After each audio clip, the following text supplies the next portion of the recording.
righty, folks, we have a quorum. It is 5:36. We'll call this meeting to order. Okay, we will start with the Pledge of Allegiance, and we're going to be led today by Dr. Barbara Flores. Please stand. Put your right hand over your heart. Begin. I pledge allegiance to the flag of the United States of America and to the republic for which it stands, one nation, under God.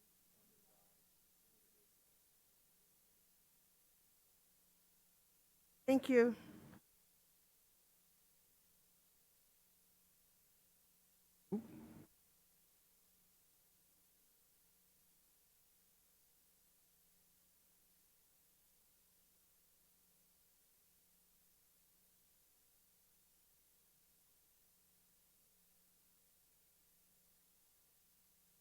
Okay, and I do apologize now that I looked at the Pledge of Allegiance. We had to be led by Miss Wolverton's third grade class from Salinas. We'll make sure to have her do that at the next meeting, so my apologies.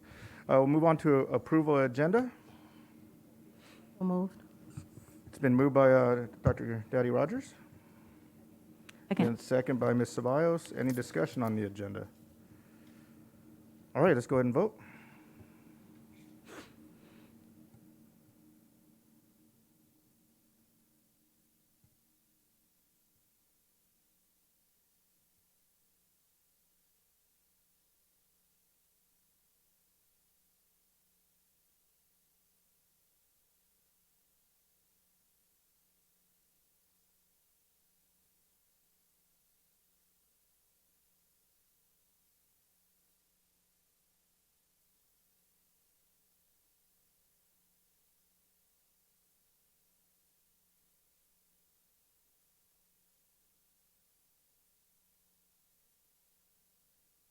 Alrighty, agenda carries 4-0.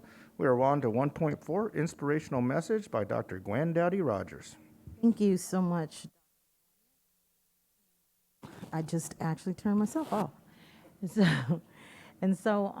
good to see everyone tonight, and especially as we are commemorating Black History Month, I just wanted to share some information or some history. So in honor of Black History Month, when Carter G. Woodson established Negro History Week in 1925, he realized the importance of providing a theme to the focus and attention to the public. The intention has never been to dictate or limit the exploration of the Black experience, but to bring to the public attention important developments that merit emphasis. So for many, some people don't realize that there have been a host of Black history themes.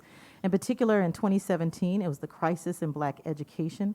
In 2018, it was African Americans in times of war. 2019, the Black migration. In 2020, African Americans and the vote. 2021, the Black family, representation, identity, and diversity. And then the theme of 2022 focused on the importance of Black health and wellness.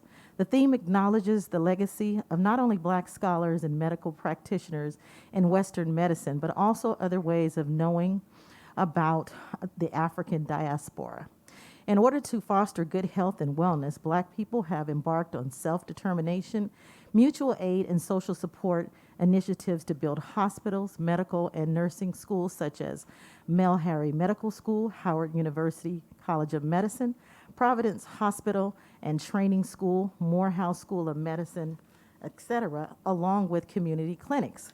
Clinics were established by individual grassroots organizations and mutual aid societies such as the African Union Society, National Association of Colored Women, and Black Panther Party to provide spaces for Black people to counter the economic and health disparities and the discriminations that were found in mainstream institutions.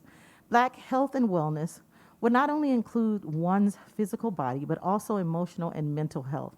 At this point in the 21st century, our outstanding and understanding of Black health and wellness is broader and more nuanced than ever. It was said by Audre Lorde, we're doing more to move forward holistically for the betterment of ourselves, our body, our relationships, and our communities, and along with our planet. We are determined to create a platform that shines a light on the multiple facets of Black health and wellness through education and activism. Moreover, Black communities must look to the past to provide the light for our future by embracing the rituals, traditions, and healing modalities of our ancestors.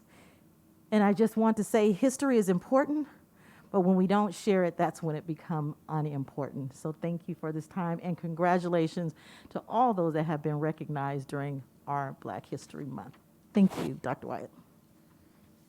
Thank you, Dr. Gwen Dowdy Rogers. Well done.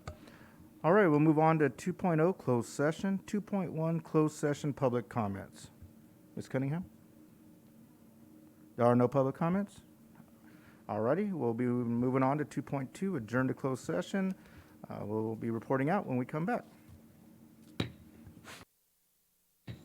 All righty, folks, we'll go ahead and report out from closed session. Thank you for being patient with us. Hopefully that was a little bit faster than normal.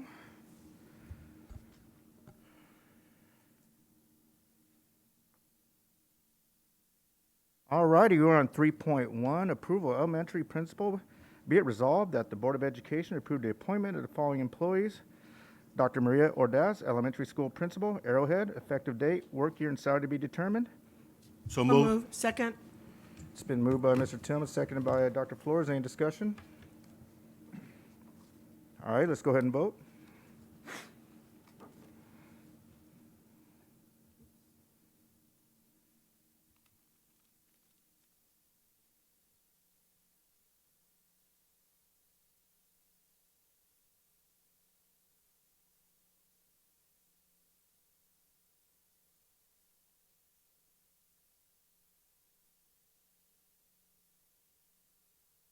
All righty, the motion carries 6-0. Congratulations to Dr. Ordaz. I believe you're here in the audience today. Could you go ahead and please stand and be recognized? Congratulations. And welcome back. Great to see you. Okay, 3.2, approval of elementary principal, Newmark Elementary School. Let me go ahead and read that. Be it resolved that the Board of Education approve the appointment of the following employees. Emily Ledesma, elementary school principal, Newmark, effective date, work year, and salary to be determined. So moved.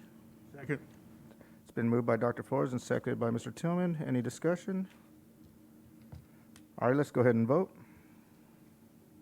Is that Dr. Ledesma?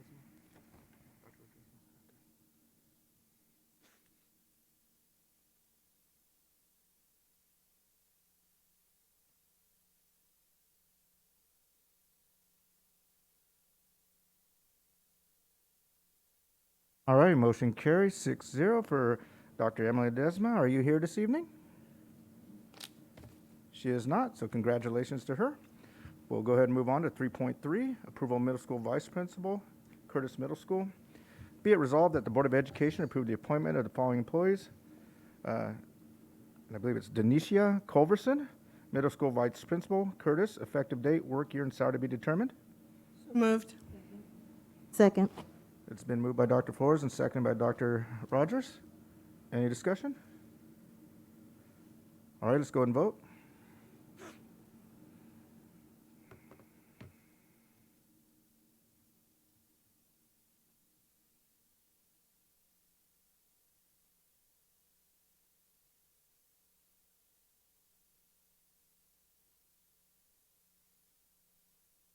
All righty, motion carries 6-0. Congratulations to Dr. Denisha Culverson. Are you here this evening? Yes, you are. Correct. Congratulations. And thank you for being here this evening. All right, we're going to move on to 3.4, approval of vice principal, Virtual Academy. Be it resolved that the Board of Education approve the appointment of the following employees. Melanie Meneses, Virtual Academy, vice principal, effective date, work year, and salary to be determined. So moved. Second. It's been moved by Dr. Flores, second by Mr. Tillman. Any discussion? All right, let's go ahead and vote.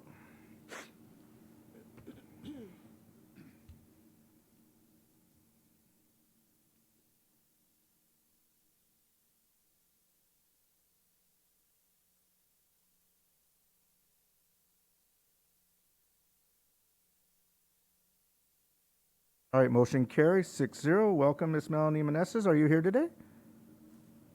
She is not, so congratulations to her as well. We'll move on to 3.5, approval of science, technology, engineering, arts, and mathematics, STEAM. Be it resolved that the Board of Education approve the appointment of the following employees. Dr. Randy Clyde, STEAM Director, effective date, work year, and salary to be determined. So moved. It's been Second. been moved by Dr. Dowdy Rogers and Second. seconded by Ms. Ceballos. Any discussion? Let's go ahead and vote.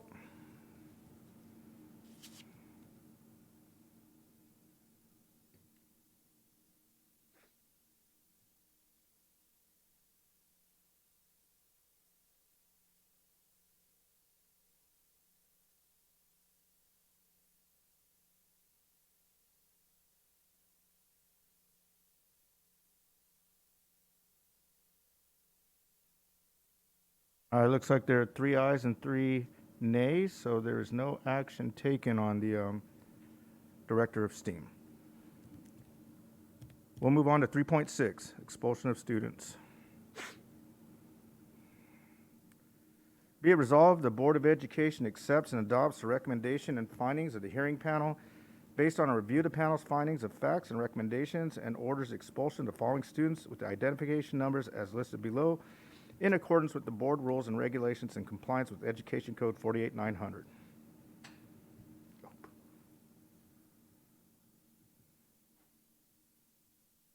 So moved. Second. Second. It's been moved and properly second. Any discussion?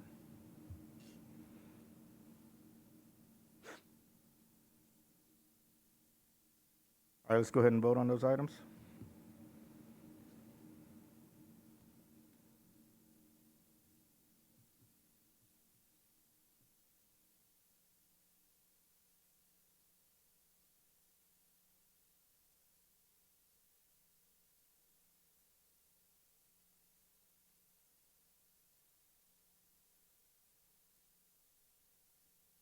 All right, motion carries on 3.6. 3.7.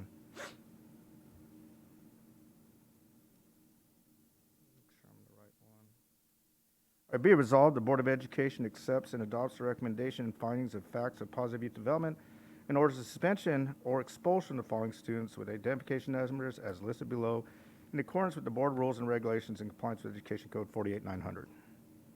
So moved. Second. It's been moved by Dr. Flores and seconded by Dr. Rogers. Any discussion? All right, let's go ahead and vote.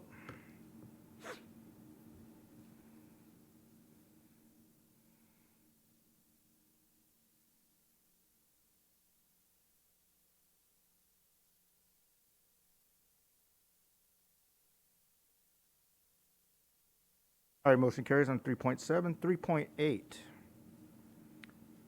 The following students are recommended for expulsion, but expulsion is deemed inappropriate based on due process errors, insufficient evidence, and or the availability of other means of corrections in compliance with the Education Code 48900. Therefore, although they were recommended for expulsion, the expulsion is not granted. So moved. Second. It's been moved by Dr. Rogers, second by Mr. Tillman. Any discussion?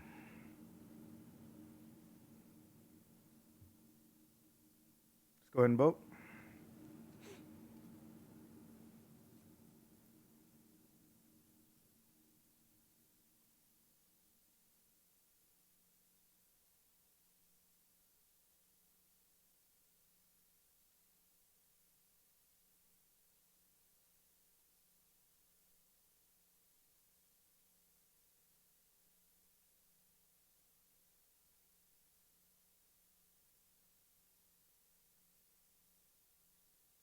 That's all right, Ms. Cunningham. 3.960, motion carries. 3.8, I'm sorry. Motion carries. 3.9, other closed session action. There is no other closed session action, so we'll move to 4.0, public comments. 4.1, receive public comments.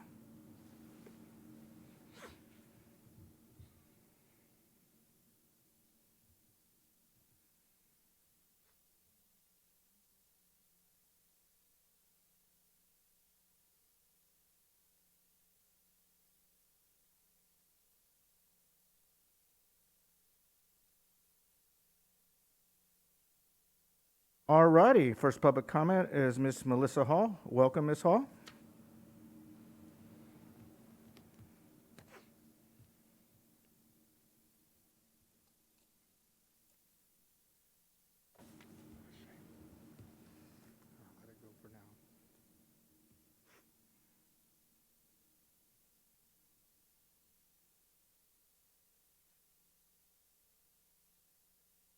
evening. Good evening. Can you hear me well? Yes, ma'am. Thank you. All right.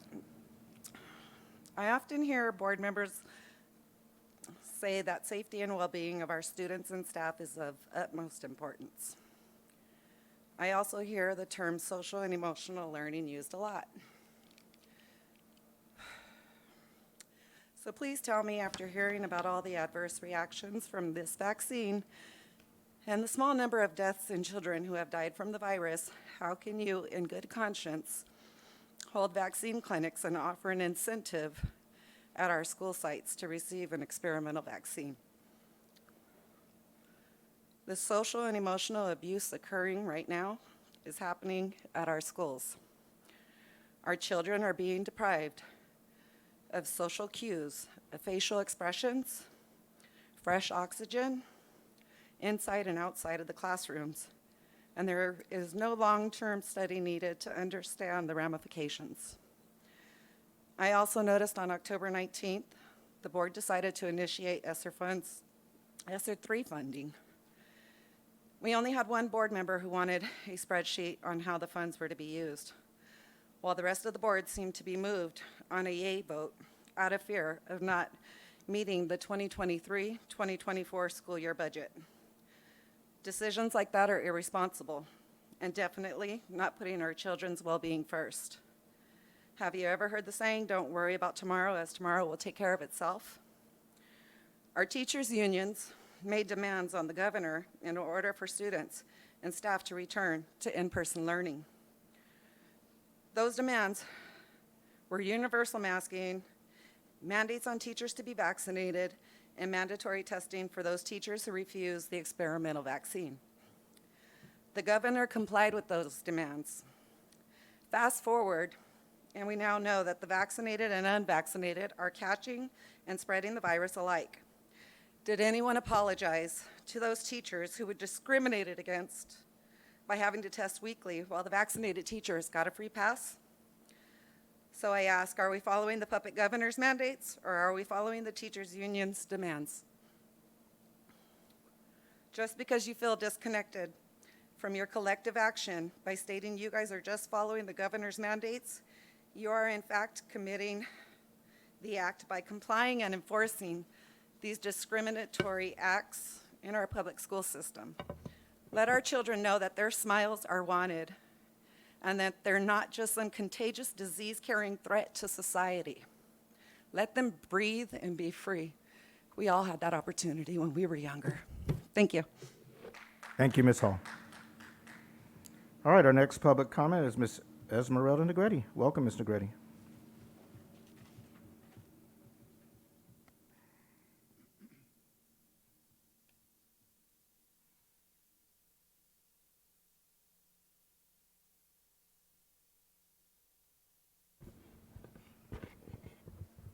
Good evening, board members. I want to start by sharing with you a scripture that I greatly appreciate from an attorney who I had the pleasure to meet face to face. And it's from the book of Ezekiel. Son of man, I have made thee a watchman unto the house of Israel. Therefore hear the word at my mouth, and give them warning from me. When I say unto thee, the wicked shall surely die, and thou givest him no warning, nor speakest to warn the wicked from the wicked way, to save his life, the wicked man shall die in his iniquity, but his blood will I require at thine hand. When I heard this, it reminded me of how when you sent us that letter on January 21st, we went into stress and panic mode, and you've taken now the role of parent, and you can do as you please. And although there were the claim that it's not happening in the district, it happened in the district. Dr. Rodriguez, you can say it didn't happen, so it happened. I heard from a parent that it had happened at Hillside. And so here we came, and I shared with you what the codes that you were violating, which meant that you were violating, if every parent had wanted to, it would have been $25,000 per student. And so giving you that warning, I feel that I have complied with what God has asked to say and to do. I've given you that warning once, but I'm also not a fool. And God does not create us to be foolish. You have a team, a legal team, and you have a team that does the research for COVID. So for us to receive that letter and create such amount of stress in the household and for our children, it's just not okay. I'm tired of hearing this as the mandate from the CDC, and we're acting upon what they're saying. However, there was no research, and clearly we saw that there was no research because when parents were calling the COVID liaisons, they had no clue how it was going to be carried out, nothing else other than we got excuses, and we're sorry, and apologetic. And apologies really didn't fix what we went through that weekend because there was no time for us to call an attorney right at that time. It had to be after the fact. So with that said, anything else that happens from now on, since you have a legal team and we don't, you're no longer going to get that warning. You're no longer going to get that email that's going to be cease and desist. You're just going to get action. So if you want an abundance of lawsuits, let it be. And speaking of lawsuits, I need to share this with you.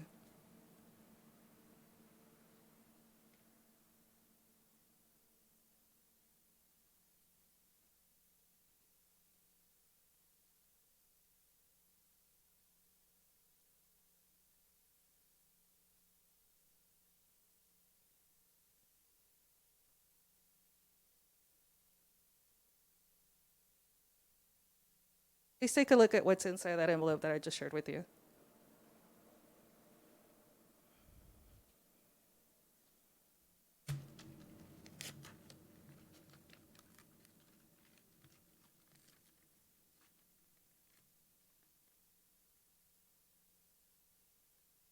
What you see there are injuries to my child. Those injuries could have been prevented.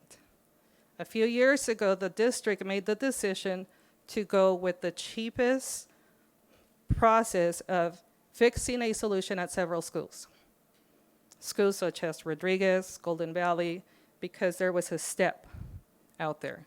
And so instead of spending the money on cement, which is more costly, but it also lasts longer. And it's also not slippery like the black asphalt. They literally went with the cheapest thing they went. And this is the decisions that you guys approve. And when I see approval of contracts for these organizations that come to you, and year after year, it's the same narrative that we see from them, and nobody really was checking ever on those organizations of how many students they were truly serving, whether or not the services that they claim they provide actually make a difference for our children. It's ridiculous that when it comes to some long-term fixed solution, you go with the cheapest thing, and kids are slipping on that repeatedly. It's not just my child, but I am the one that's coming and letting you know she's not the first one that slipped. She's not the first one that has received injuries. So I would ask you to allocate funds for that and get it fixed. I'm asking you also that we saw the resolution that you took in January, that you come up with a resolution Thank you, for Mr. Grady. It is time. 866 Thank and you. 871. Thank you. All righty, our next public speaker is Andrea Schindler. Welcome.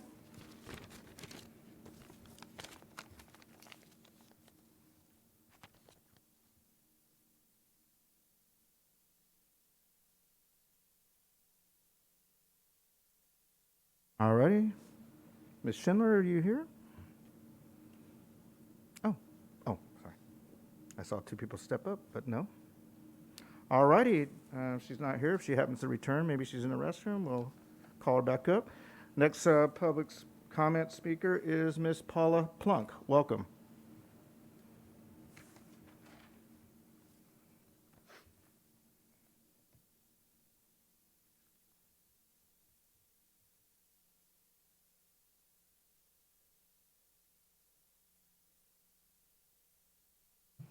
It's a bit.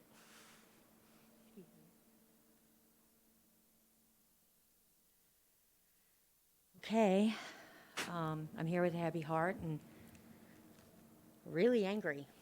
So the last two speakers were pretty upset, and the last meeting was really scary and dangerous. And now I'm here to talk about things that were going on that, well, we're going to call it shenanigans, which are illegal shenanigans, because there are pictures of mayoral candidate Ms. Hahn running for San Bernardino all over the high school campuses, field trips. So she's indoctrinating young girls by unsupervised visits with what? No field trip signage by parents. She says she has a place anywhere on campuses, but I'm sorry, that's illegal. So I'm asking, integrity comes to mind. So where is yours? Picture after picture of her smiling. Picture after picture while she's smiling on campuses. All of you knew that, and you knew it was illegal while she was doing it. And there is a picture of the president, Mr. Scott, with his shiny, smiley face. Mr. Scott, I know. That doesn't look good, sir. So I'm looking for you to respect. I don't see that there, sir. So let's speak about the violations. Title V, Local Agency Division 2. So we're looking for accountability, or lack thereof. Part 1, powers and duties common to cities, counties, and so on. So we're looking for responsibility and respect, or lack thereof. Ms. Hahn abandoned the women of the city of San Bernardino to their jobs to the censured sexual predator harasser verified Mayor John Valdivia, as he walked through city staff like a buffet line of depravity. Because she was ready to leave to move on to her candidacy, she left them there alone. She is the catalyst of why we now, as you residents and voters, are spending money in the courtrooms 5 different times they're coming. We're only dealing with one at a time. History and compassion, or lack thereof, from this board is now what we're looking at. You need to stop politicking. The children always come first. And in the last 3 meetings, we have not seen that. Now, I'm not one to go off the cuff, but Mrs. Flores, in the last meeting, ma'am, I'm glad you're a doctor, but you came across as really pretentious and quite snotty, with all due respect. You talked about going up and down the state, ma'am, and you are the model, ma'am, for everybody else in the districts across the California. I'm sorry, ma'am, it is archived. Saying that you are the model. I'm sorry. So we would like names, I would like phone numbers, and I would like to talk to these other districts that see you all as the model, because quite frankly, you are alarming to this. These people come down all scared of masks. I get it. I understand that. I will probably never be able to take off my mask because of my immune system, okay? But I'm telling you now, between these 3 last meetings and now this, Mr. President, really? Honestly? Mr. Tillman, sabotaging last meeting's meeting, and you're proud of it? You're not going to apologize? So again, disturbing, dangerous. And ma'am, Dr. Gwen Dowdy Rogers, thank you. Because in the last meeting, you were the only shining, S-H-I-N-G star, instead of being shining and going through a process that was already broken. And now we're doing illegal campaign activities with a woman who abandoned women to a sexual predator harasser. I think you need to check yourselves. I think you need to stop ruling and governing with ego and go back to the premise of what it's supposed to be. Children come first, no matter what. You are taking money, you are taking packages, and you're going off to Disneyland and things like that on people's money that they will never be able, some children will never be able to see the inside of Disneyland. And then, Mr. President, this is the value that you present to the citizens, to the residents, to the veterans, why you are in those chairs. Thank you so much for your time. Thank you, Ms. Peterson. Mrs. Plunk, P-L-U-N-K. Oh, I'm sorry. Thank you, Ms. Plunk. Next public speaker is Jenny Peterson. Ms. Peterson? Pedersen, excuse me, Pedersen? No, it's Pete. Oh, Peterson. Oh, sorry, I didn't see it.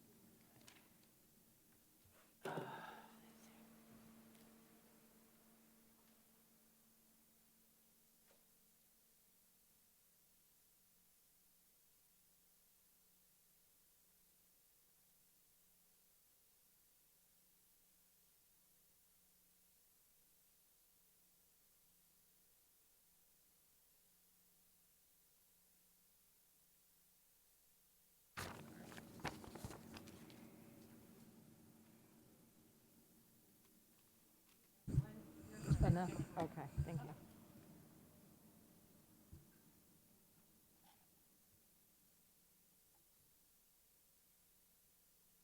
Good evening, guys. It's me again.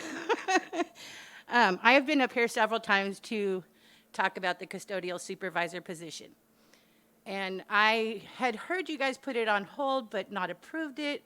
I'd heard that you guys had approved the HR director's position, but we're not putting anything out.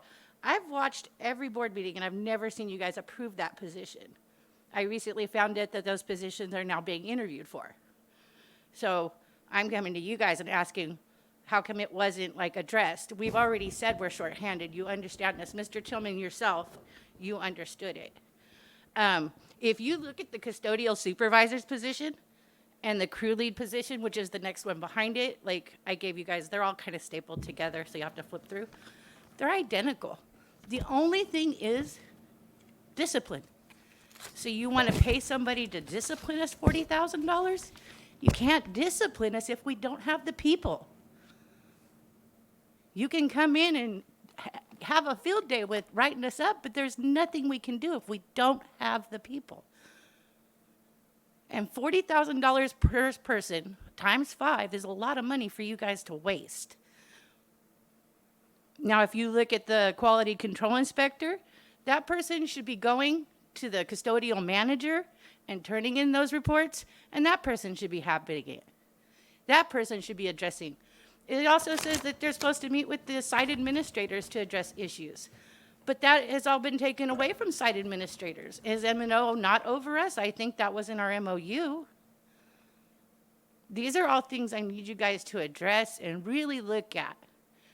I've been very clear. I've been very precise about asking you things. I know that we're not getting people to apply. I know that's not your fault. I also watched the last board meeting where the Personnel Commission got up here and she did her thing and she had her little PowerPoint, and it was great to see that 7,500 applications came in, but only 211 were appointed positions. I've addressed this issue more than once. I have a sub-custodian. Her name is Rosa Ocampo. She has worked for this district for 16 years as a sub. And because she can't pass a test because of a language barrier, we hold her up. Rudy Cabral, Gilbert Torres. Would you like me to keep going? All 10 plus years, sub-custodians.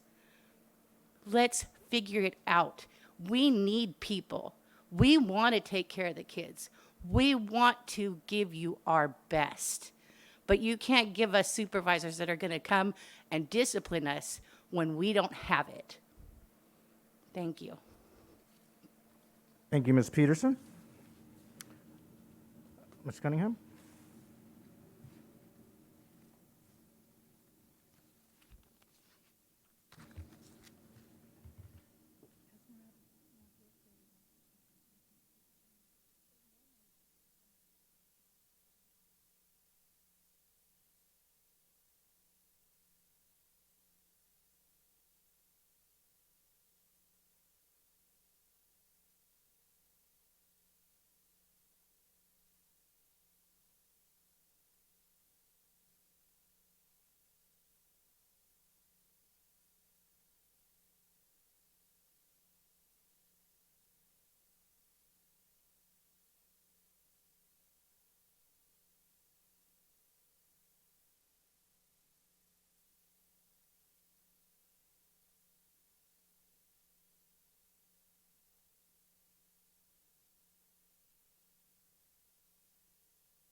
Okay, we have one virtual comment, and it's from Jessica Garcia. Ms. Garcia, if you're available, please unmute. Welcome, Ms. Garcia.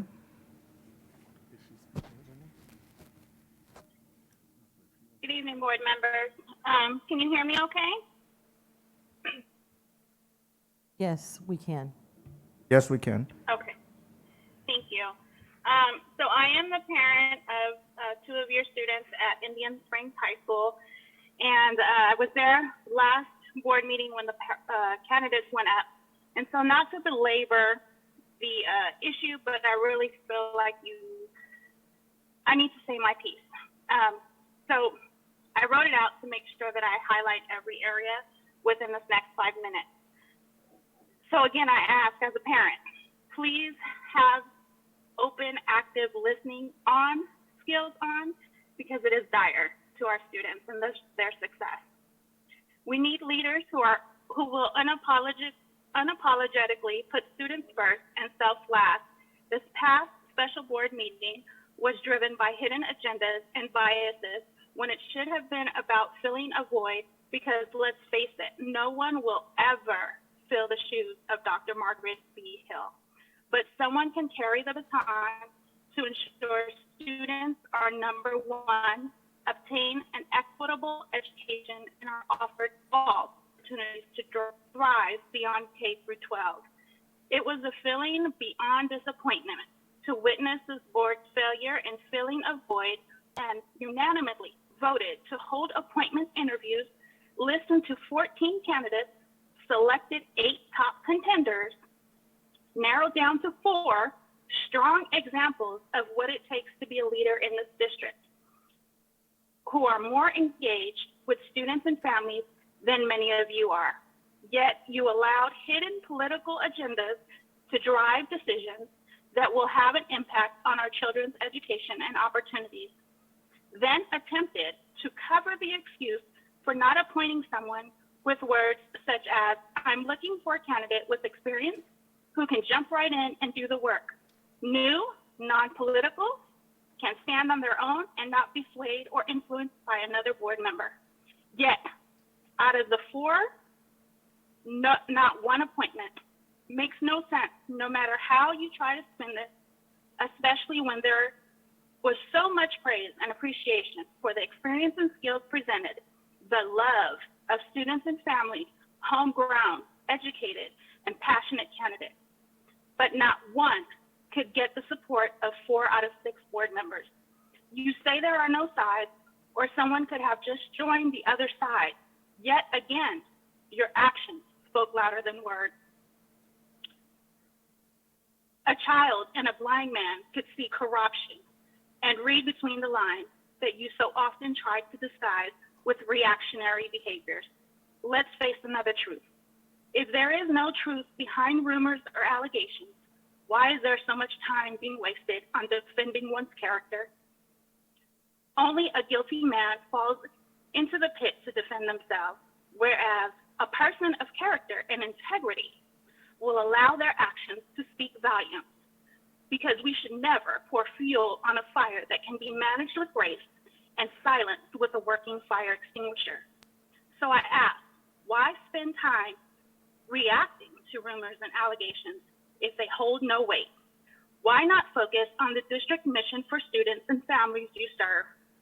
As a parent, I'm not only looking at the character and integrity of an individual, but for someone who actively engages, who is grassroots, on the ground, working in the community, in the schools, parent centers, community events, someone I can put a name and face to who has humility, grace, who will allow their actions, not their egos, to speak for their work, their character and integrity. Someone who is capable of being coached and mentored, because let's face it, even the greatest leaders have mentors who keep them grounded and focused on the vision and cause at hand. Someone who is accountable, reliable, and responsive to the needs of the district, students, families, and staff. It is on time for this board to be held accountable, to be held to the utmost highest standards of governing board that is supposed to actively and undeniably put students above all else, because anything less is an act of disservice towards those who you swore an oath to. I leave you with this. Which of you can recite the district mission and prove with statistical data and evidence that you often so loudly call for to show your actual work that you so elusively speak so much about? Because as a parent who will continue to observe and actively listen to what is said and what is not said, I would like to know where I can pull up your term achievements and compare them to your written online focus areas to ensure that students receive the governing support board members or candidates who walk the talk and actually put communities first as the leading expert in human learning. Thank you. Thank you, Ms. Garcia. All right, Ms. Cunningham, I believe we have one read-in. Is that correct? Yes, that is correct. This is from Tom Duram. I have seen the Facebook post showing Helen Tran campaigning on the San Bernardino High School campus and on a school field trip with the help of teacher Joseph Salas and the Cardinal Museum. This is not only illegal, but unethical and needs to be called out. It's not okay what she is being allowed to do and should have never been allowed by the teacher. They both knew this was a violation and did it repeatedly. I see that Helen Tran is endorsed by Board President Scott Wyatt and Board Member Myra Ceballos. Is this what you support, what you allow? What do you have to say? You still backing someone who doesn't care about the rules or our students. We already have a corrupt mayor who doesn't believe he needs to follow the rules. Now we have Helen Tran doing the same, but hey, she helped cover up his sexual harassment at City Hall, got her family and friends jobs, so residents should expect this from her by now. I am disappointed, and I hope you put this problem on the agenda and address it publicly, because I will not allow it to be swept under the rug in your coming elections. That's all the comments. All righty, thank you, Ms. Cunningham. That's it for public comments. That will bring us back to, 5.1, resolution recognizing March as Arts Education Month, and that will be Ms. Dr. Flores.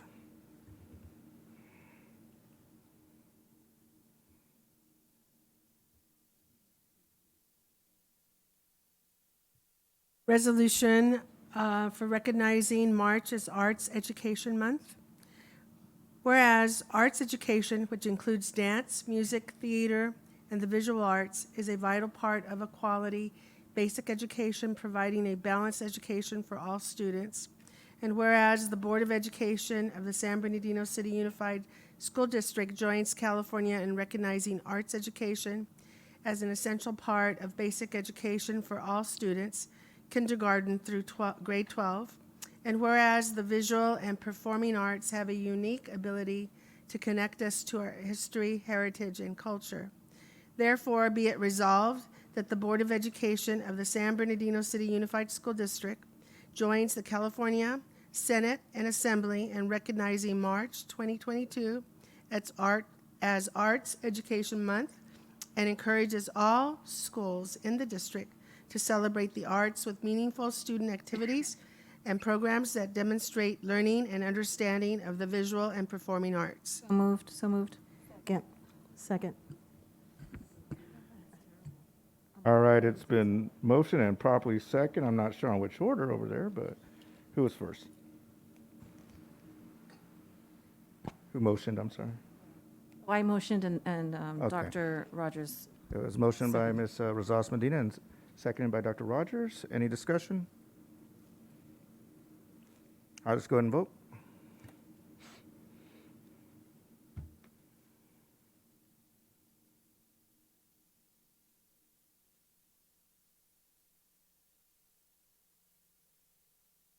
All right, motion carries. We'll move on to 5.2, resolution and recognition of Women's History Month. Mr. Tillman. Thank you, President Dr. Wyatt. Whereas suffragists marched and were arrested for supporting women's rights to vote and ultimately achieved the enactment of the 19th Amendment to the Constitution of the United States. Let me start over. Whereas March is Women's History Month, a time dedicated to recognizing and spreading awareness of the importance of women in history of the United States.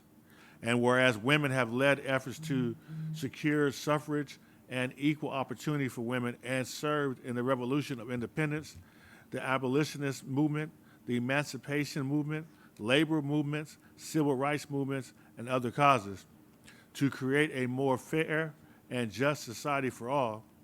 And whereas suffragists marched and were arrested for supporting women's right to vote and ultimately achieved the enactment of the 19th Amendment to the Constitution of the United States, which states the right of citizens of the United States to vote shall not be denied or abridged by the United States or by any state on account of sex, and extended to the protection of the right to vote to women of color. And whereas President Ronald Reagan issued the first Women's History Month presidential proclamation in 1987, which read in part, quote unquote, all Americans can be truly grateful for the role of women as the heart of the family and for their every accomplishment today and throughout our history. And whereas in our community and across the United States, women have been and continue to be leaders in the forefront of social change efforts, business, science, government, math, art, literature, music, film, athletics, and more, and now represent approximately half of the United States workforce, with more than 12 million United States businesses owned by women. Therefore, be it resolved that the Board of Education of the San Bernardino City Unified School District joins others around the state and nation in recognizing March 2022 as Women's History Month and directs district teachers to provide learning activities that encourage students to reflect on the many notable contributions that women have made to our community and the United States. So moved. Second. Been moved by Mr. Tillman and second by Dr. Dowdy Rogers. Any discussion? All right, let's go ahead and vote.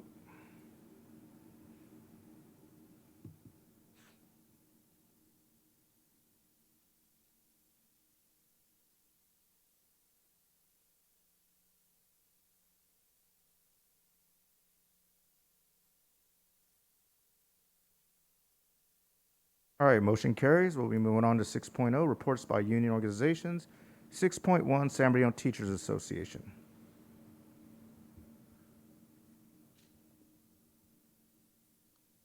Good evening, President Wyatt. Can you hear me? Yes, we can. Welcome. Good evening, President Wyatt, Superintendent Urban, members of the board and cabinet. I'm Ashley Vitas-Alcala, President of the San Bernardino Teachers Association. Since your last regular meeting on February 1st, I'm pleased to tell you tonight that the district and SBTA were finally able to come to agreement on our reopener on wages. I want to applaud this Board of Trustees for your leadership on behalf of our educators, and I also want to thank the district team under Dr. Funchess' leadership. I also would like to take a moment again tonight to thank our members who continue to put the needs of our district, our students, and the broader community above our educators' needs for a safe and almost virus-free learning environment during this unprecedented year. I also want to bring to your attention that tonight you will be hearing a presentation on later start school schedules due to the legislation that was passed to have secondary students starting after 8 and 8:30 a.m. respectively. We've been a part of these conversations for several years now, and we look forward to our continued conversations with the district on how these legislative changes will impact our unit members and our current working conditions. Lastly, I want to take a moment to recognize our school counselors, as last week was National School Counseling Week. Their theme this year was Better Together, and I couldn't think of a better way to talk about our amazing school counselors who go above and beyond to support our students and our school community day in and day out. Thank you for your time this evening. Thank you, Ms. Alcala. Good to see you. All righty, 6.2, California School Employee Association.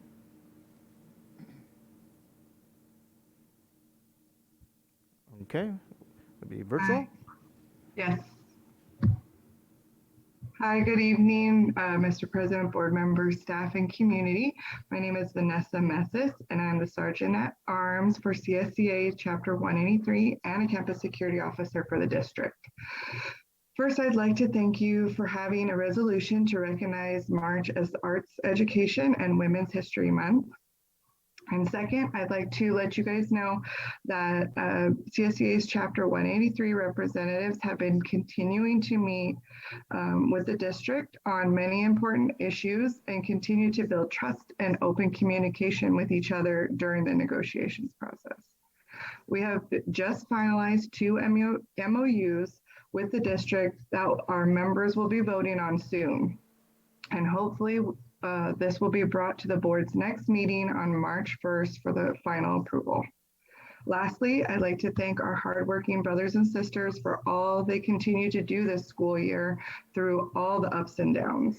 Many staff members continue to fill staffing shortages throughout the district, whether for COVID call-offs, staff testing positive from exposures, and those covering other duties due to the lack of staffing in general.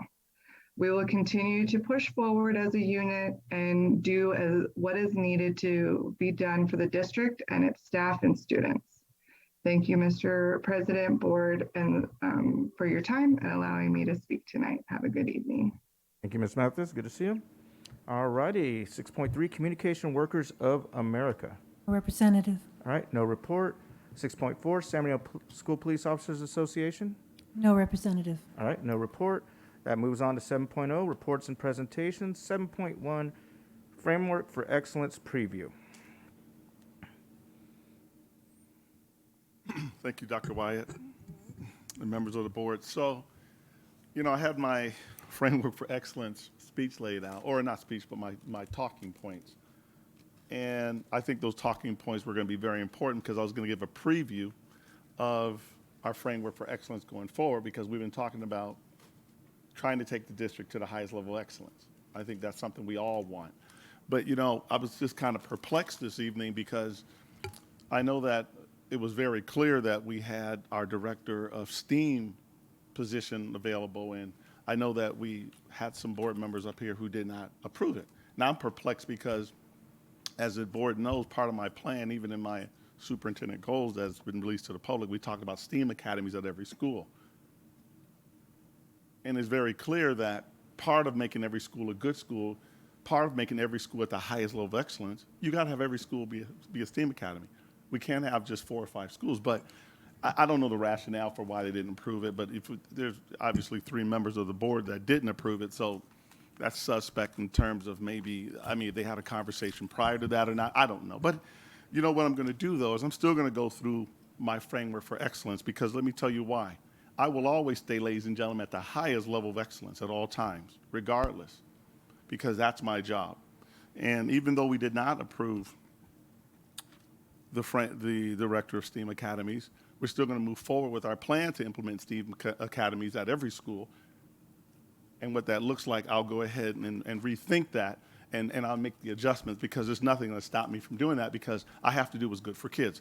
But with that, that's okay, because again, I can't make everybody happy. But I will say, though, that I'm going to share a preview of the presentation that we're going to hear on March 1st. And I do want to say that this is an unprecedented time, and I believe we're at a crossroads. We are at a crossroads, because I know not everybody believes in my style in taking the district to the highest level of excellence, and I'm okay with that. But with that, I still want to foreshadow what is to come and how we're going to move forward. I'm going to still stick to the plan and stick to the script, because I have to be a role model for kids out there at all times, and staff, and I'm going to continue to do that. So first and foremost, I want to first of all acknowledge all the great work that happened in the district prior to my arrival. There was a lot of good things happening. I've said this before. The board here have made a lot of good decisions. There's a lot of good decisions that were made prior to, especially during the pandemic. We all know that. There were some good decisions made. There were some challenges, but good decisions. The administrators, when you look at our administration overall, they did some good things as well. They did things right. And the teachers, I'll be honest with you, I'm in the classrooms. They brought quality to our classrooms during difficult time. The teaching and learning, they still continue to do the right thing in the classroom. And so, therefore, nothing in the past was wrong. A lot of things we did was right, and I've seen it because I'm on the ground regularly asking questions. I see it for myself. And so last year when the board hired me, they hired me because they said, take the district to the highest level of excellence. I mean, if that has changed, I want to have that conversation at some point because that is my job, to take it to the highest level of excellence. And I truly believe as a large urban district, and I've said this before, and I'm going to say it again to all of you who are present and listening online, is that we can be the best of the best, but what gets in the way of the best of the best is always adults. Kids never complain to us, right? It's the adults. So, but our district has a lot of potential to succeed. I truly believe that. And I believe that. I see it because I'm in the classroom. Now, if someone want to come visit me with 600 classrooms, I've challenged everyone in this room. You come visit with me to those classrooms, and you will see what I see. Because we can be the best of the best, but it won't happen, ladies and gentlemen, unless we're all in agreement that we got to focus on what's good for kids. So, with the cabinet and Gender and her team, we all spent about 6 months on this listening and learning tour. I said that I was going to do that when I got hired, right? I said I'm going to do the listening and learning tour and get information and feedback. And I talked to teachers, parents, classified staff, community members, district managers, people in the community just walking around. It didn't matter. I got input, and even this board gave me their input. Again, high-level themes emerged. And one of the things I can say is, one, our stakeholders and our staff, one thing I noticed, they all care about kids. Everyone I've spoken with have said they care about kids. Even those individuals who disagree with me, I know they care about kids, and they want to help. Secondly, parents have said we need to focus on literacy. The results up there is telling the truth, ladies and gentlemen. I didn't make that up. The results are the results. The data is the data. They said we need help on that, and math. They also talked about paying attention to student wellness and SEL, student well-being. And you, the board, asked us to move those KPIs, especially for students who struggle the most. The board has talked about that. And you also have said as a board in this community, you want higher academic achievement, lower absenteeism, and more parent engagement. That's why we now have the Superintendent Parent Advisory Council. We're putting a parent advocate at every site. We're doing whatever it takes. So at March 1st, you, the board, and the public, you'll have a chance to hear the details of our plan. And I encourage everyone to come out and hear the plan and hear how it takes the district to the next level of excellence. Because we all out there want the next level of excellence. Who doesn't want that for their kid? And so, but we got to get better. And, you know, especially following these school closures, we've lost a lot of ground. Our data clearly shows that we've lost ground. We've got to make up that lost ground. And only 3 in 10 students are performing at grade level. Think about that for a moment. Only 3 in 10. Now, and I personally have a hard time deciding which 7 is okay to fail. I believe we got to have 10 out of 10. I believe that every kid's got to be at grade level. Who disagrees with that? If you do, please raise your hand. I like to see you say, who's going to disagree with that? And I know each of you agree that we can't fail any child. We have to try. And so, when we look at the data, we know we have to move our kids. We got to do something differently. And I'm going to continue to do that. And then remember, the data represents real children. The data are the children out there. And so we have to find a way to make sure every kid is successful. So I've said this before as I'm visiting schools, and I've said this publicly. The data is where we are, but not who we are as a district, because we are better than that. We know that. We've seen what our students can do. There's pockets of success in this district. We all have seen that time and time again. But the data is not who we are. The data is where we are at this point in time. And so we have a plan that's going to deliver those positive outcomes. And so if you support it, you have to support it.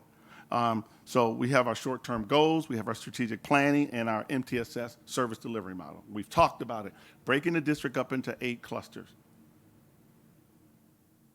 Academic support systems and social emotional support system in every cluster. So every student gets the support they need to be successful. We're not doing anything revolutionary. We have to provide support to kids, ladies and gentlemen. And so those short-term goals are very short and sweet: academic achievement, focusing on literacy and math and STEAM. We've talked about it. Why not? We can't talk about something and don't do it. 2, college and career success. 3rd, student wellness, social emotional learning. We've talked about it. family engagement, increasing our parents. We had a great turnout at the Superintendent Parent Advisory Council. And then health and safety. That's not going to go away. And so here's the funny thing is, we're not pushing for change this year because in reality, ladies and gentlemen, what have we changed? Nothing. We are only talking about systems and structures for next year. We haven't really changed anything. Maybe a few tweaks here and there, but any major changes? Not really. All the stuff I've talked about came from the Listening and Learning Tour. We haven't put the clusters yet. We broke them up into clusters, but we haven't really moved forward with the service delivery. I said from the beginning, we're going to plan and prep this year to put systems and structures in place for next year. That's what we're doing. That's it. And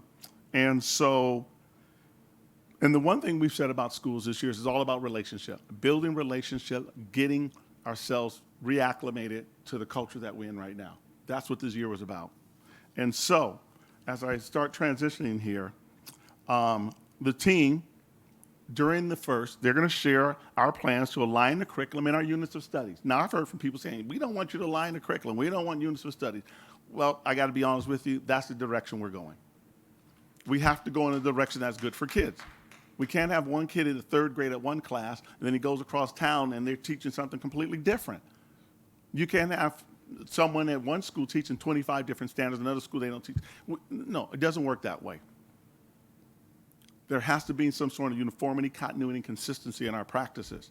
Doesn't take away anybody's creativity, because I hear that all the time. I'm not taking the creativity. I can go teach any classroom, K-12. All you got to do is give me the lesson plan. It doesn't take away no one's creativity. Everyone is unique in their own way. We want teachers to have their own unique styles. But grade alike classes, district-wide, are learning the same essential standards. That's what we're pushing for. And we know our kids, there's a lot of mobility within our district. There is mobility. And so we need a consistency school to school. And here's the good news. Most teachers, a lot of teachers recognize the need. We had over 200-something teachers as part of our teacher leadership team and our teacher advisory committee meetings. It came from the Listening and Learning Tour. And as I'm visiting classroom, I'm asking teachers, I would say 95% have agreed. So, and remember this is not about telling people how to teach. It's about bringing cohesion and timing and focus. That's what it is. And so remember, teachers still have their creativities and their own style to deliver the content. And also our teachers will be leading our teacher leadership teams and our teacher advisory committees because we already have them signed up. And we have a packed house. You're also going to hear about our A through G ready digitalized 4-year plans. Dr. Esquivel and his team has already digitized the 4-year plans. We're already ready to roll next year. Every kid in the district, ladies and gentlemen, should be on a 4-year plan, A through G pathway. Shouldn't be a traditional pathway. You shouldn't be in a situation where you fail a class and now you're no longer A through G. You can still be on an A through G in college and career readiness. Now, if a kid decides not to go to college, okay, but he or she may go to the military or trade tech. But if they do decide in the future to go to college, they'll have the A through G requirements that they need to be successful. That's it. And we talked about STEAM academies at every school having a signature program. Now, I know the board today decided they didn't pass, but we're still moving forward with STEAM academies. What that looks like, I don't know. I always have a plan. One thing about me, ladies and gentlemen, I always have a plan. So we're still moving forward with STEAM academies and signature program. What that looks like, I don't know yet, but I'm going to figure it out because it's not fair for our kids not to have a signature program at every single school. And that's what we're going to still move forward with. Learning labs. We're still moving forward with learning labs. Kids who are not reading and writing at grade level has to be in the learning lab. Now, how each and every school decides what the learning lab looks like, that'll be up to them, but we'll provide the support and the resources because our kids are not reading and writing at grade level. So we got to get them there.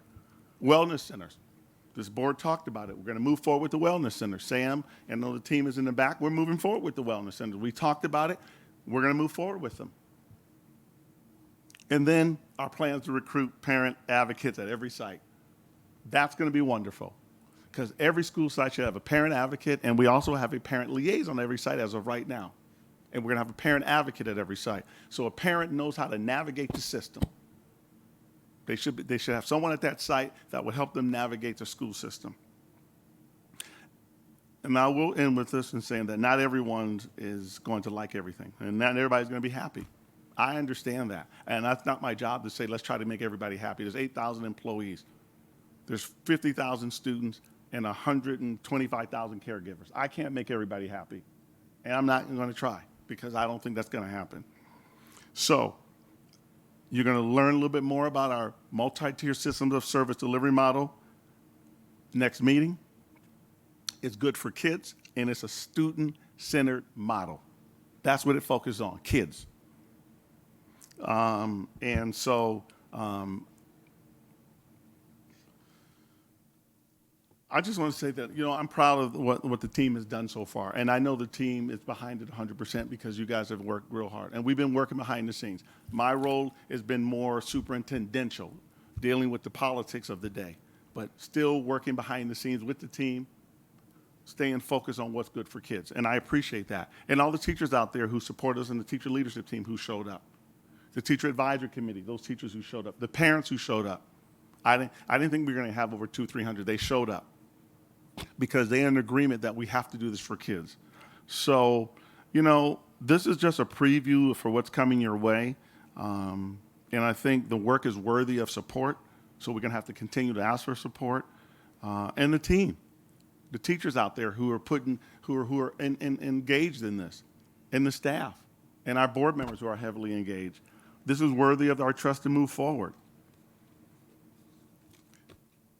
And I'll just end with this. If there's any doubt that, and any concern that me as a superintendent, there's an issue with me trying to take the district to the highest level of excellence, then that's a conversation we can have. But I'm not going to stop making decisions that's good for kids. So with that, I will say, ladies and gentlemen, that one, I'm going to continue to stay at the highest level of excellence and focus at that level. Two, I'm always going to keep my expectations high. I will never lower my expectations for no one.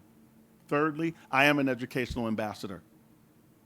That's my job. I have to be a role model. We all out there, all of you, everybody up there, even in this diocese, we're role models to kids and families. And I will always be a role model. And last but not least, I will always make decisions in the best interest of kids. I will not make a decision unless it's good for a kid.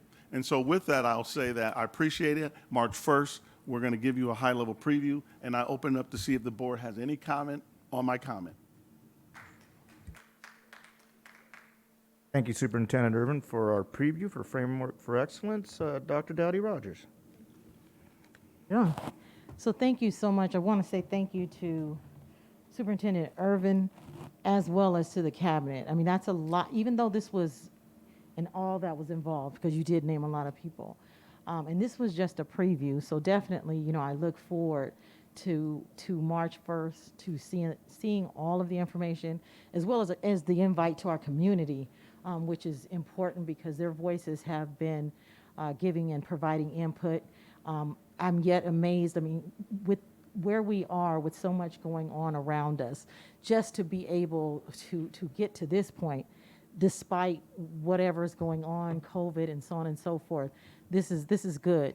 And one thing that was important to me is just to continuously hearing about doing what's best for kids. This is what we need to do at all cost. A lot has been lost, Superintendent Irvin. When we look at the couple of years, we thought it was going to be 6 months, we thought it was going to be a year, and here we find ourselves still dealing with something, I think you said, unprecedented. There's no roadmap to this. There was no way we could have even predicted this.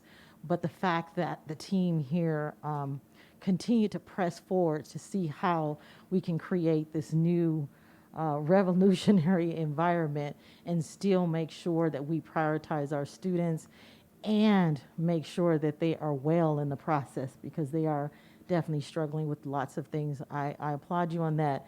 And I look forward to the full presentation as well as providing more input. Thank you. Thank you, Dr. Dowdy Rogers. Ms. Ceballos?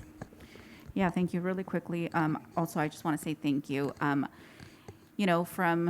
From the first moment that you came to our district, and you shared with us some of your, ideas and things that you had been able to accomplish with previous districts, I was excited. As an educator, I know the importance, especially right now, because you're absolutely right. We're seeing the tremendous just setback that our kids have had, this past year. I see it every day. We have, students coming into school for the first time. Those first 3 years of school are foundational. And we have students that started school in distance learning. And let's be honest, a lot of those kids, if they attended, what could they have grasped, realistically speaking? So there's a lot of work that we need to do, and there's a lot of work that's ahead of us, because we have a generation of students that have been set back tremendously. And we have to put everything that we have, and let me tell you, we have a lot. The state has been extremely generous in providing us funding for those specific purposes. And so I am really just, thank you, very appreciative that you continue to just push forward. I know it hasn't been easy. I know we have not been an easy board to work with. I recognize that. But I just want to really say thank you for sticking it through. Thank you for moving forward. And I also, as Dr. Rogers, look forward to the March 1st presentation. I also really appreciate you making the comment of, I don't know how I'm going to do the STEAM Academy, because we don't have, obviously, a director that we approved tonight. But you saying, I don't know how I'm going to get it done, but I'll figure it out, that speaks to me, volumes. And so, again, I just want to say thank you, and I really, really encourage all of us to continue to put this, students and student success at the focus of our discussions up here. Enough with the everything else. This needs to be priority. Thank you, Ms. Ceballos. I think it's me now. All right, no, just Superintendent Urban, thank you again, and to Executive Cabinet for all the hard work you've put into this. I've been to some of those planning meetings, and I've said this before, that the level of work and the level of excellence in the work that's been put into the planning is absolutely amazing, and something I haven't seen on my level. I've done a lot of strategic planning, and your team and what they're doing is just amazing. And I really do appreciate you acknowledging the work that's been done in the past as well, because I think we often, don't remember that. And there's been a tremendous amount of great work that I've seen in the past 6 years done in this district. And at the same time, we have to acknowledge that there is more work yet to be done. And I think we all know this on the board here, that when you look at our scores in math and reading, that we have a lot to do. And if we were doing a great job at it, we wouldn't have to need a new plan. That's for sure. Let me just say that. If we were doing a great job at it, we wouldn't be having this conversation. But we have to have this conversation that we need to do something different, and we definitely need a plan of accountability as well as continuity across the board. I absolutely agree with that, and I'm hopeful that we get to that level. It's going to take some years to do, but I am confident with our staff and our district and the community that lives in this city that we could get it done, because we've seen tremendous improvement already in different areas, and I expect us to move the dial when it comes to our math and reading scores. I expect us to do a better job. We should. Dr. Esquivel, I know when myself and Mr. Urban were participating, many of us on this dais as well, in graduations, one of the biggest concerns was kids were coming across the stage and saying, we'd ask them, so what's your plan? What's next? And I know a lot of them were scared, because they get nervous because, a lot of them don't expect that question. I get it. But too many of them said, I don't know. Mm-hmm. Too many of them said, I don't know. That's not acceptable. That is not acceptable. And I get it. Some of these kids don't have maybe the mentoring or parenting that they need at home or guidance. That's where we take over. That's where we come in and say, hey, we're going to help you get to that next level. So for you to digitize that, Dr. Esquivel, and your team, that's amazing, first of all, to have a 4-year digitized A through G plan. I've not heard of something like that. I'm looking forward to that happening and executing and making sure that every student in high school, from 9th to 12th grade has a plan in place. So kudos there. STEAM signature program at every school. Absolutely. That is super exciting. I think we have some outstanding career tech ed programs and career pathways. But again, we need to see that at every school and at every high school to ensure that our students are college and career ready when they exit high school. Learning labs, I'm all for it. It's something I've read with my whole career, that if we have students that are struggling, they need extra help.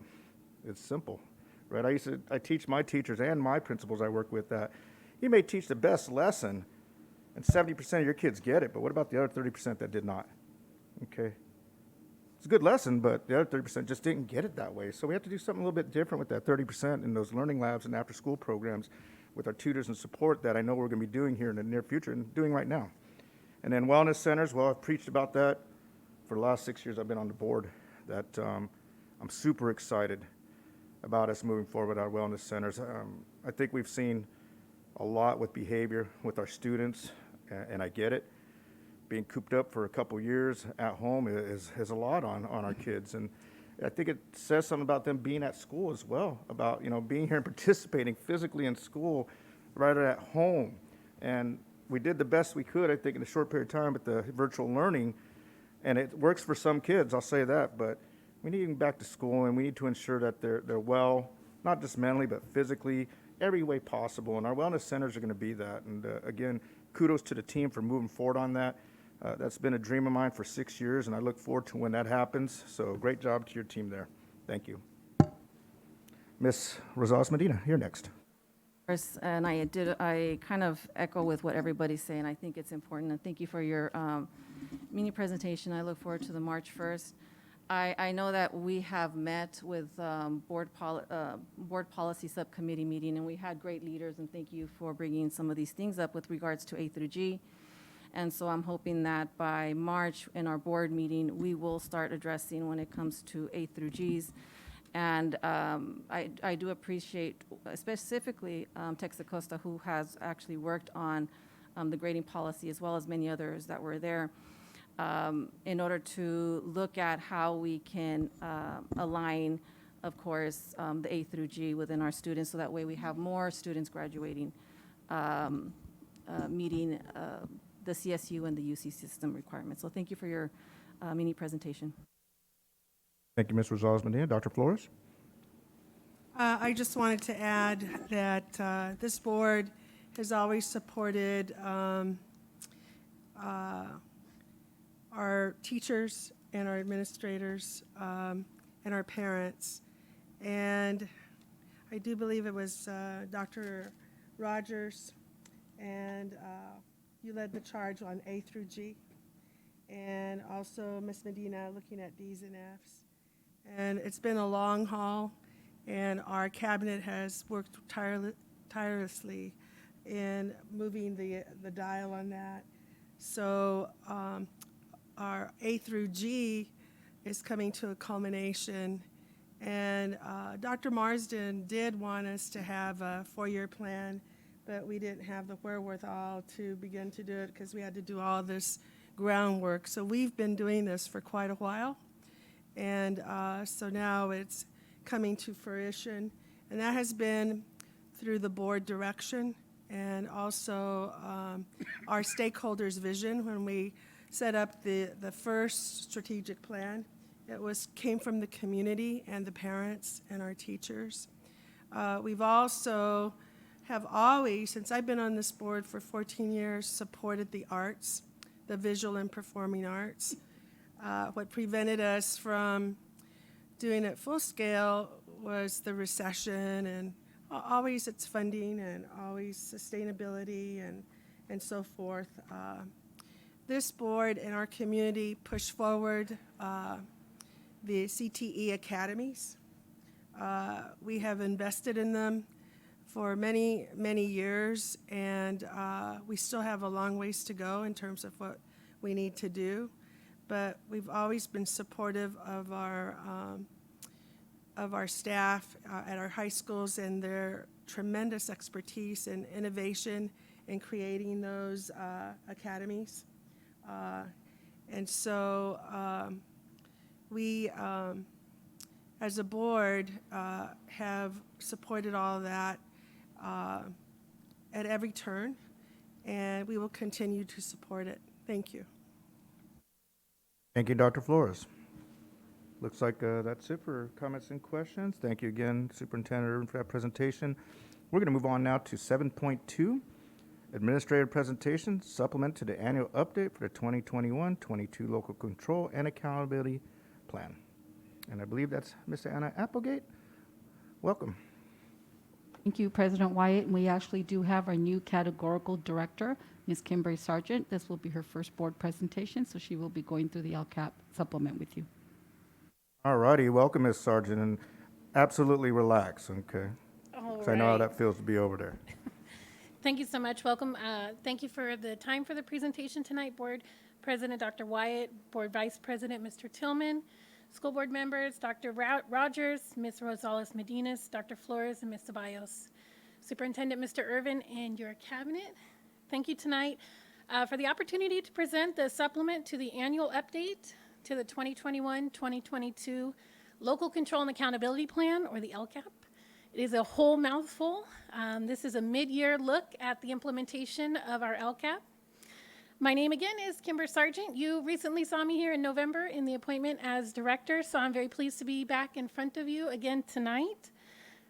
We are going to be talking about our supplement. You should have some documents that you received to help support tonight's presentation, including a board report that looks like this, a copy of the actual supplement, and then the presentation for tonight.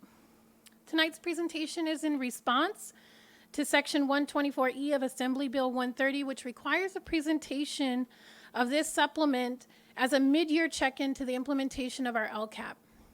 California's 21-22 Budget Act, the Federal American Rescue Plan Act of 2021, and other state and federal relief have provided our district with a significant increase in funding to support our scholars, educators, staff, and the communities we work to recover from the COVID pandemic and address the impacts of unfinished learning. David, go ahead. There we go. In addition, for tonight, we'll take a look back at the goals of our board-approved LCAP, which is a 3-year plan, as you'll remember. I'll also share a few highlights that demonstrate the impact of the LCAP funds and the priorities that you as a board have placed with our educators, scholars, and families. And as part of the supplement to the LCAP, I will provide you with a review of state and federal funding sources included in the Budget Act of 2021. Lastly, as I provide those updates of each budget, we'll talk about some of the trends that were gathered during the educational partner meetings that took place during our input sessions in January and February. Board members, as you take a look at the slide, this is an overview of our LCAP goals from our 3-year plan. These goals drive our actions and services to provide our increased and improved services for our 3 focused student groups of our low income, foster youth, and English learners. As you can see, these priorities that you have set to support our scholars have afforded them the opportunities for additional instructional support, access to a broad range of courses, enrichment opportunities through VAPA, as well as placing a priority with teacher supplies, supporting our school sites, supporting our school sites and personnel. As our students return to in-person learning, these supports have been critical in addressing the unfinished learning and supporting the needs of our English learners. In our second goal, school climate and campus environment, having a safe and secure and welcoming environment is critical for our scholars, educators, families, and the community. The priorities that you have set supported additional staffing at sites such as health aides, nurses, and counselors, which you know are critical during this pandemic as we respond to the COVID protocols and support the social emotional learning of our scholars and educators. LCAP priorities have also provided programs such as our Cadet Corps, CAP Sports, Youth Court, and the Positive Ticket Program. Lastly, the LCAP continues to support the great work of our facilities team, who we have with us here in the back today, which are working to improve our school campuses. Goal number 3, in working with our students, parents, and community, we support the engagement of our parents, students, and community, and this has always been a priority of our board. Through our LCAP, our district has been able to provide bilingual staff, English community-based English tutoring, or CBET, classes for adults through the Inland Career Education Center, parent center supports, as Mr. Irvin referred to in his preview, advertising materials, and parent workshop and training. So that's a brief, very broad, overlook back at our plan. If you go to the next slide, there we go. You'll see this slide is organized into 3 sections. We're going to go section by section, starting with the first one of our state funds. And board members, thank you for your participation in our input gathering sessions, as many of you were able to attend. So forgive me if you have heard this information already. Hopefully you get to hear a little bit extra. We'll start on the state section of our Lcap concentration grant add-on funds. We do know the plan that you have in front of you is called the supplement to the annual update, and that plan does address these concentration grant add-on funds. The purpose of these funds is to increase the number of staff who provide direct services to students on school campuses with an enrollment of students who are low-income, English learner, and foster youth. It's a trend. Those 3 groups you'll hear over and over again attached to Lcap. That is greater than 55%. The amount that the district received, which you see reflected on the slide, is $21.8 million. The input gathering phase began actually last school year in anticipation of receiving these funds with a budget task force. The budget task force met over several sessions to look at the priorities of the district and where we can transfer costs from our base funding into supplemental and concentration that would meet the requirements of these funds. So we do have our continue to support our class size reduction. Trends from our educational partners, which were formerly referred to as our stakeholders. I'm going to try to stick to educational partners. Hopefully I don't go back and forth, but when you hear educational partner, think stakeholder. Is supporting the return to in-person learning and helping students with unfinished learning. Our educational partners emphasize the importance of instructional staff to support interventions through our Learning Labs initiative and additional staff to provide safe learning environments. This tonight, in that supplement that you do have a copy of, it does not require your approval. But I do want to make sure that you do see in one of the prompts is specifically addresses what the input has driven and influenced as actions and services for those concentration grant add-on funds. And that does include the continuation of support for class size reduction, as well as supporting those intervention practices. The next funding source that you'll see under the state section is the Expanded Learning Opportunities Grant. I'm going to try to stay away from the acronyms because the names are also very similar. The first portion is a focus on paraprofessional staff. This includes 10% set aside to help our districts rehire laid off paraprofessionals and hire new paraprofessionals. In our district, staffing is a priority not only of our board, but of our superintendent and cabinet. So we did not have to rehire laid off staff, but we were able to maintain our current staffing. The amount that we received is $1.3 million. This did come as a board approved plan to you in May of 2021. And those funds will continue to be able to use through 2024. The last fund that you see there under the state section is the Educator Effectiveness Funds block grant. This recently came through the board on 2 board meetings in December.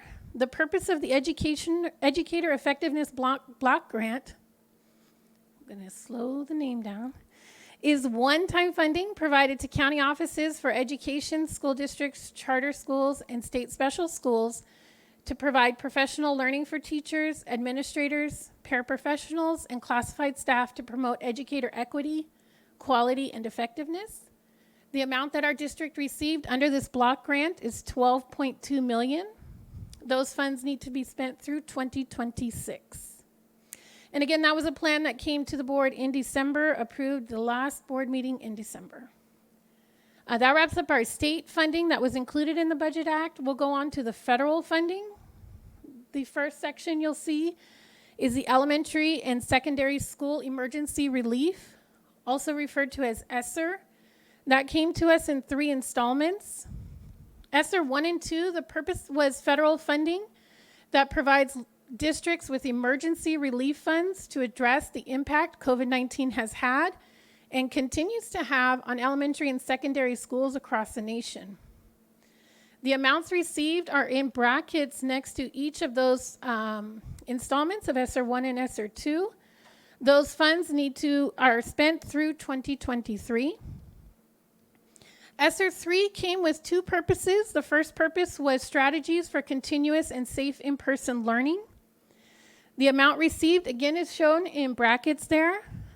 It came as a plan. ESSER 1 and 2 did not have a plan that you had to approve, board, but ESSER 3 did have a plan. And again, those two parts are found in that plan, and that was in October of 2021. The second part of the ESSER 3 fund is to address learning loss, or in our district as we refer to as unfinished learning.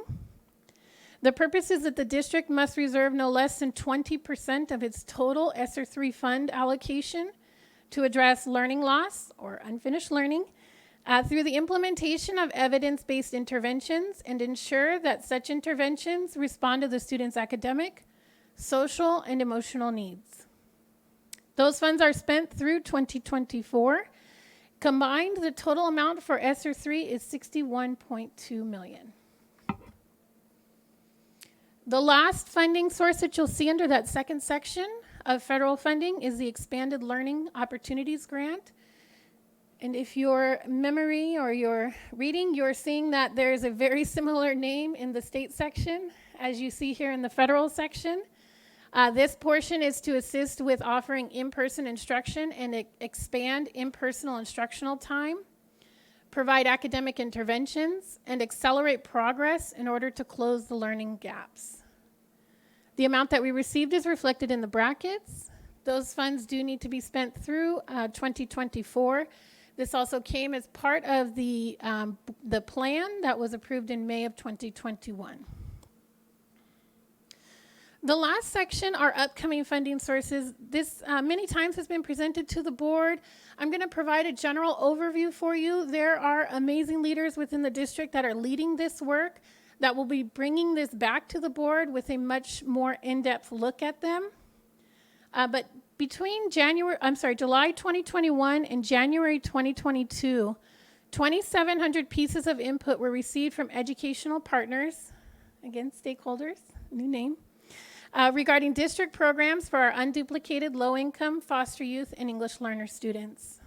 Between September 2021 and January 2022, more than 10 meetings were held specifically to gather input from our educational partners. However, we also took any opportunity possible to gather input and incorporate it when writing the supplement to the annual update to the Lcap, the ESSER 3 plan, the ASAP, and the Educator Effectiveness Block Grant. Input was gathered from our educational partners in the following means: through a thought exchange, our budget task force, presentations to our parent advisory groups, which include our DLAC, DAC, DAAC, and CAC, our student advisory. We also use tools such as Jamboard, surveys, live question and answer during our parent advisory groups, and comments that they were able to include in the chat. Any possible way that we could gather input, we gathered that input, consolidated it down, and looked for our trends and what our educational partners were looking for in order for us to address our return to in-person learning. The first item under the upcoming funds that we'll look at is the Expanding Learning Opportunities Program. Again, in state and in federal, you'll see that we have Expanded Learning Opportunities Grant. This one is Expanded Learning Opportunities Program. This addresses our before and after school programs. So it provides funding for after school and summer school enrichment programs for kindergarten including transitional kindergarten through 6th grade, as described in Ed Code section 46120. Mrs. Ann Pearson, the director of CAPS, is leading this work. She currently has a committee that is meeting. They're working to gather input and to create a plan that she'll be bringing back to the board. So you'll receive more information regarding this. It does include additional days where we're able to provide supports for our families and students, as well as an extended day for all of our students morning and after school. The amount that we received is $27.9 million. Those funds are going to be ongoing funds, so this is not a one-time funding that we're receiving. This is going to be ongoing funding that we will receive. You'll see this again come in a short time. You should be hearing more and more about it. This is a priority that was presented in the governor's proposed budget, and we expect in the May revise we'll see that change a little bit with a possibility of receiving more money.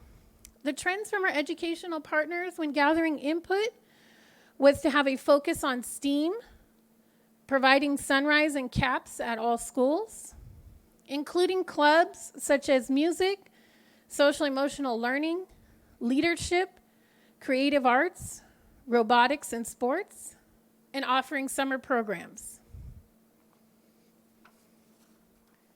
The second upcoming fund that we'll talk about tonight is Universal Transitional Kindergarten. This is part of the early learning program, which also includes Universal Pre-Kindergarten.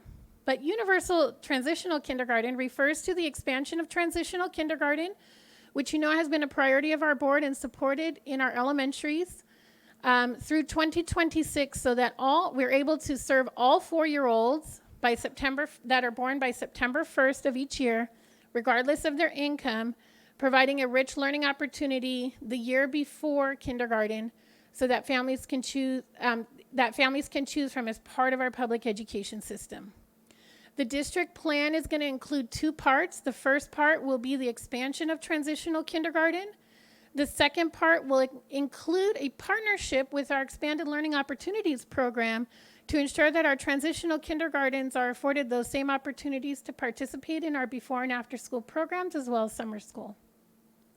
Our Director of Elementary Instruction, Mrs. Amy Coker, will be leading this work and will be bringing more information to you in June. For now, in the implementation and planning phase, we have received $853,000. The trends from our educational partners when gathering input included offering transitional kindergarten for students with disabilities, including offering it to those that participate in the mild to moderate program, additional staff to support the smaller class size, that's a requirement of our Universal Transition Kindergarten program. And an overall excitement, parents were very excited to hear that there was going to be additional support to our youngest learners in ensuring that they receive that additional learning time prior to their kindergarten year. The last item on the upcoming fund is our A through G Completion Improvement Grant.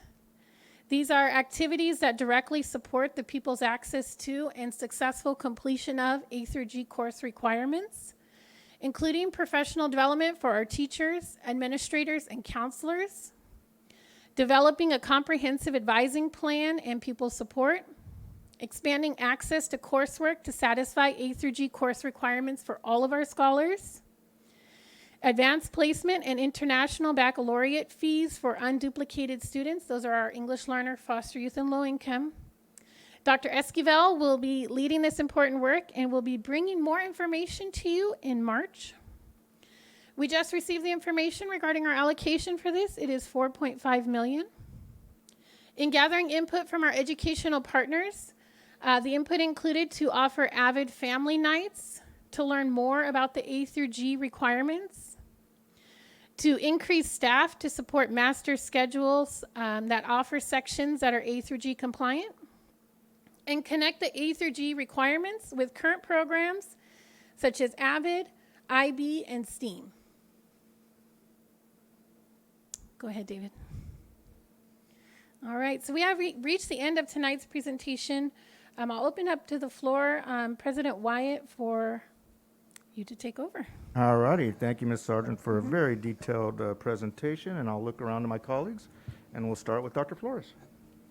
I just want to thank you so much. You did a great job. You're welcome. Thank you so much. Thank you.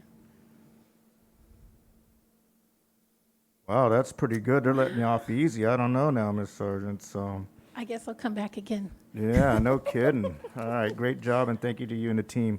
Ms. Ms. Medina got it right in there the last second. Yeah, no, it's just to ditto the information. You know, thank you for the presentation. You were very detailed when it came to some of the programs that the district wants to do. So I appreciate you sharing that report. Thank you.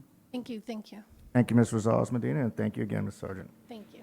All righty, and let me get back up to 7.3, late start update. Dr. Funches. Good afternoon, good evening, Dr. Wyatt, board. I did, before we began, wanted to see if and check for Maria Espinosa. If Maria Espinosa's on. All right.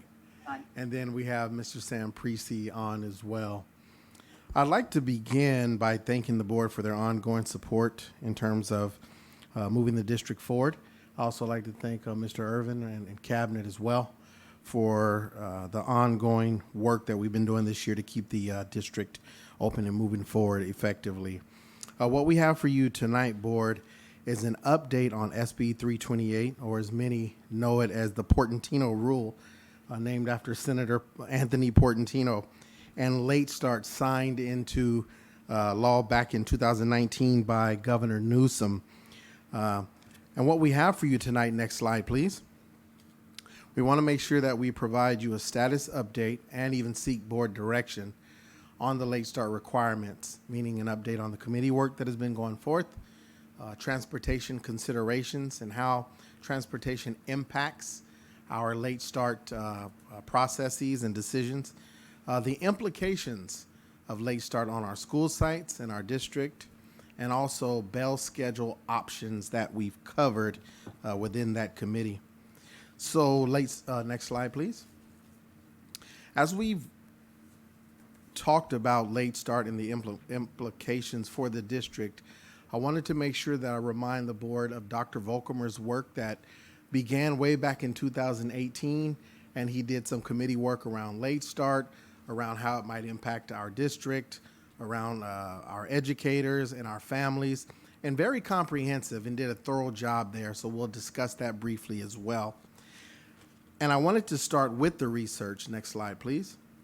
As the research around late start and starting schools at a later time centered around health benefits for our tweens or teens. Research shows that some of our teenagers, or most of our teenagers and tweens, go to bed at later times, meaning their biological clocks won't allow them to go to sleep until later time. So it's only right to look at starting school a little bit later for them as they sleep a little bit later in the morning. And so it was done according to the legislature and Mr. Portantino around student interest. And the intent behind Late Start was looking at secondary schools and how to impact student learning by starting school later. Middle school no earlier than 8 o'clock a.m. and middle schools no earlier than 8 o'clock a.m. and high schools no earlier than 8:30 a.m. So as we embarked, next slide, please, as we embarked and re-embarked rather on Dr. Volkemer's work, we re-engaged the Late Start Committee, meaning most of the members that we had previously. And we've had 4 meetings thus far. As you can see, session 1, we discussed the late start requirements of the 8 and the 8:30 for middle schools. Our session 2, we also had discussions around the work groups, for example, our athletics programs, for example, how it would impact nutrition services, how it would impact our bell schedules, how it would impact our labor groups and such. We had rich discussion there. By session 3, we were able to discuss bell schedule options, which we'll preview for you shortly. And those bell schedule options centered around transportation and how transportation impacted our decision making. So we'll share that with you shortly. And then finally, February 2nd, we had a rich discussion about the school site implications of late start and said bell schedules that you'll be apprised of this evening. Next slide, please. So as we began to discuss bell schedule options and the possibilities around late start at the middle school and high school levels, obviously we had to consider elementary as well, and we had to consider the impact of our transportation processes, or all of our transportation and bus routes for our scholars that are bused to magnets, that are bused from their home schools to other schools and such. So I'd like to introduce Ms. Marie Espinosa, who's done a fabulous job laying out some of the information for us so that the board has a clear understanding of how transportation plays into our decision for late start in San Bernardino City Unified. Marie? Thank you, Dr. Funches. Good evening, Board President Wyatt, Mr. Irving, Board and Cabinet. So in order to help with navigate the information and the various schedules we're going to present, I thought we would kind of go back a little bit and provide you with some ridership data that'll help you understand our why with the complexities of service. Currently, our total ridership makes about 18% of the total student population. Breaking that down a little further, 15% of that 18% is our general ed student population, and 3% makes up our special ed student population. And if we break that down even further, you'll notice by enrollment, percentages of riders. So you'll notice that for elementary, 14% of our gen ed population are assigned bus riders.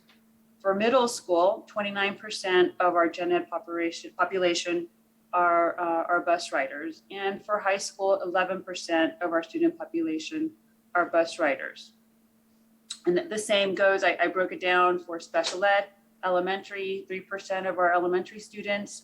So 3% of the 691 of our elementary students are special ed bus riders. 3% of the 1,470 are middle school bus riders, and then 4% for high school respectively. One thing to point out, our percentage is reflective of current stats and current enrollment. Next slide, please. Now, before we discuss future options, we wanted to review our current state with bell schedules. Currently, our elementary bell schedule is 8:50 to 3:30, middle school is 7:40 to 2:11, and high school is 7:30 to 2:35. As it relates to busing, busing is in two tiers. First, we pick up our middle school and high school students clear in time to proceed with our elementary bus riders, and then we do the reversal in the afternoon. Next slide, please. This takes us to option A, and you may recall option A, as Dr. Funches relayed back in March of 2020. This was the proposal that we brought before board under Dr. Volkemer's oversight in the committee work. At that time, we had proposed that we do basically a reversing of schedules. Elementary would come in at 7:30, middle school at 9, and high school at 8:30. The greatest implications would be the reversal of bell schedules. With a 7:30 start time, the greatest potential impact would be to those elementary bus riders, particularly those transfer system bus riders. Service would start as early as 6 a.m. And then, of course, employee work schedule changes, and we would have to navigate those changes with our collective bargaining unit partners. This was a cost neutral option, so we would utilize the same resources for busing. So basically our budget would stay status quo. Next slide, please. Excuse me.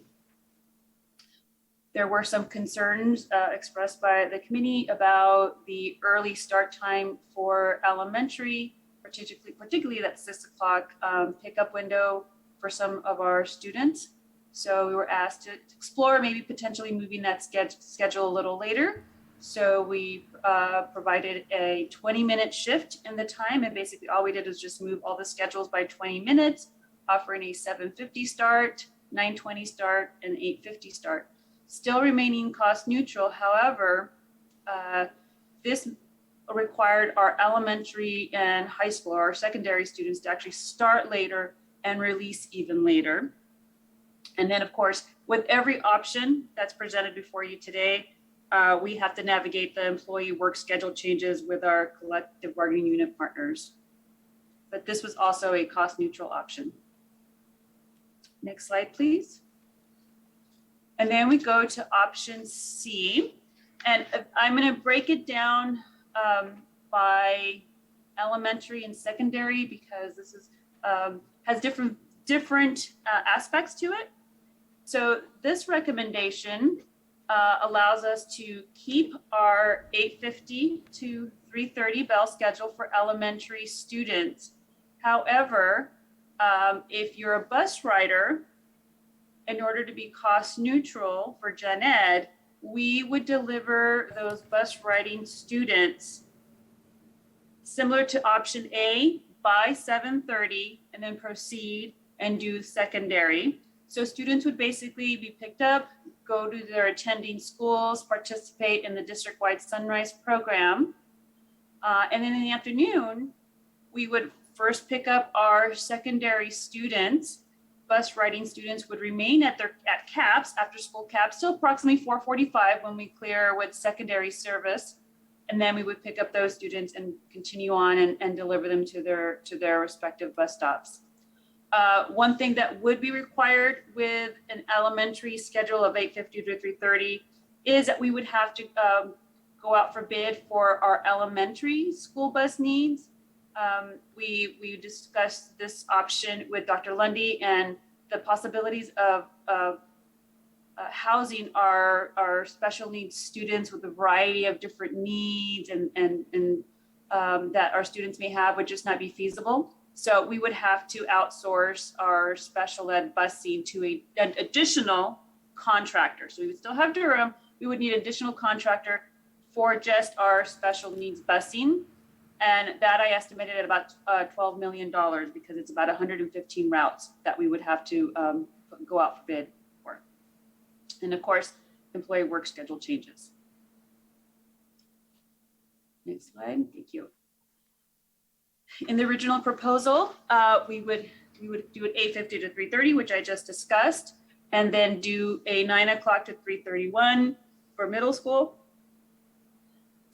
And an 8:30 to 3:35 for high school.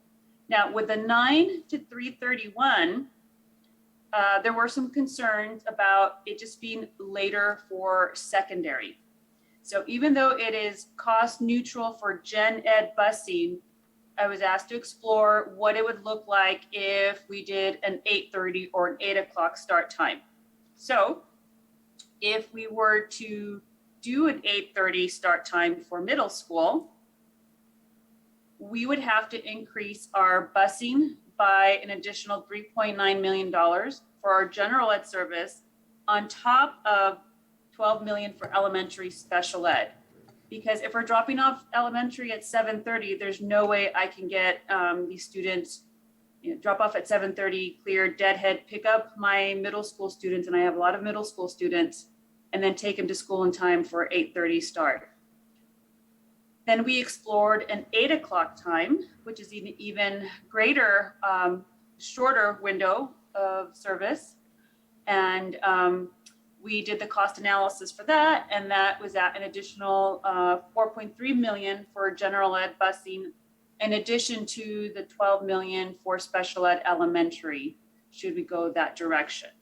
And of course, high school would remain at 8:30. Before we go to the next slide, thank you, Marie. I just wanted to reiterate to our board, in the work that has been done within the committee, much of the focus has been around how can we adhere to the late start requirements, but at the same time, make sure that we are giving our transportation processes for our students the attention and focus that it needs. So it's very complex. Every time that we change one start time, it impacts another, or every time that we change routes, it impacts something else. So the options that you see here that were worked through with the committee were well thought out to give the board an understanding of how or what possibilities we have before us. And as we worked with the committee as well, there was, as Marie stated, a little leaning towards A, and there was discussion of C as well. And so last slide, please. As we move forward, board, in the next steps, as time is of the essence, what we like to do in terms of this committee and with board direction is begin to finalize our elementary and secondary bell schedules around the transportation piece that you've heard tonight. Make sure that we finalize those schedules and secure vendors in enough time for the upcoming school year, and also work with our CAPS, Dr. Rodriguez and the CAPS program, CAPS director, to make sure if we're going that route, we have the Sunrise staff available. We want to make sure that we communicate bell schedules with all of our stakeholders, and we have a communications plan to do just that. And then we also want to continue the negotiation process with our labor groups around employee work schedule shifts and everything that would go into that. And then I'm sure you'll hear soon about our athletics plan and providing lighting for those evening time sports because of how late start has impacted the winter and spring sports. So that is it for at this time. All righty, thank you, team. We'll go ahead and entertain some questions from the board. Mr. Tillman? Thank you very much for the presentation. In terms of the selection between proposals A and C in the elementary, I definitely favor the C, only because how many total elementary students do we have? I think 27,000, I believe. So rather than impacting and making changes for 27,000 students, if you go with Plan C, you're only making changes for how many students? 30? I think 3,000. 3,000 students? That's the intent of that proposal. And not only the impacting of the students and the parents a lot less, but also the employees, the teachers and classified staff also, right? Because they would maintain the same schedule for the most part, other than what you're going to add in terms of transportation, correct? Correct. All right. And then in terms of all this was supposed to be driven by scientific studies that showed that students at a certain age perform better if they started school later, right? That's the research. So did they say how late is optimum? So the optimum piece that the legislator came up with is the 8 and 8:30. I'm not talking about the legislator. I'm talking about in terms of the people that do the studies. Do we know what they say? Because I'm asking the question because that might drive whether or not you want to go with the middle school at 9 o'clock versus the 8:30. I don't know if you're looking at a later time, why wouldn't you pick the 9 o'clock? So just looking at teacher work schedules and shifting things around, I don't have the information in front of me of what exact time the research stated, but 8 and 8:30 was the one that was landed on. And then, Mr. Sullins, I know there's discussion now about the state paying for transportation. Is that correct? That is correct. There is conversation about the state paying for transportation. Which would make a big difference in terms of even being concerned about the cost, because then the cost would be paid for by the state, right? It would depend on what it is, if they paid it in full. The challenge with, in particular, if that state funding did not come to fruition, this is special education transportation primarily in terms of the cost, and that is borne exclusively by the general fund. It is not something that we can use supplemental concentration grants for, because it's a mandated requirement for us. And in terms of the portion of the students that are special ed, what percentage of the elementary kids are special ed? It says 3%? Right. So is when we talk for about bus riders. Right. So when you talk about option C, you're saying that the increased cost, is that for the elementary students, that the increase of $12 million for special needs busing? Marie, you want? Yes, that's correct. We would have to outsource the elementary busing for special ed. If you kept it at 850 to 330. Correct. And what are we paying right now? Our budget currently is $23 million. So it will go from, and is that for all busing or just for the elementary students? It's my entire budget. So do you know what portion of that is elementary students? No, sir, not off the top of my head. I'm assuming it must be like around 12 million already, so it's going to double the cost? Yeah, I don't have the breakout. I know on the special education portion, it's about 11, almost 12 million, and on the home to school, it's about 11, 12 million, to making that 23. But that part, the number 11 million is for all of special ed students, not just elementary? Correct. That is correct.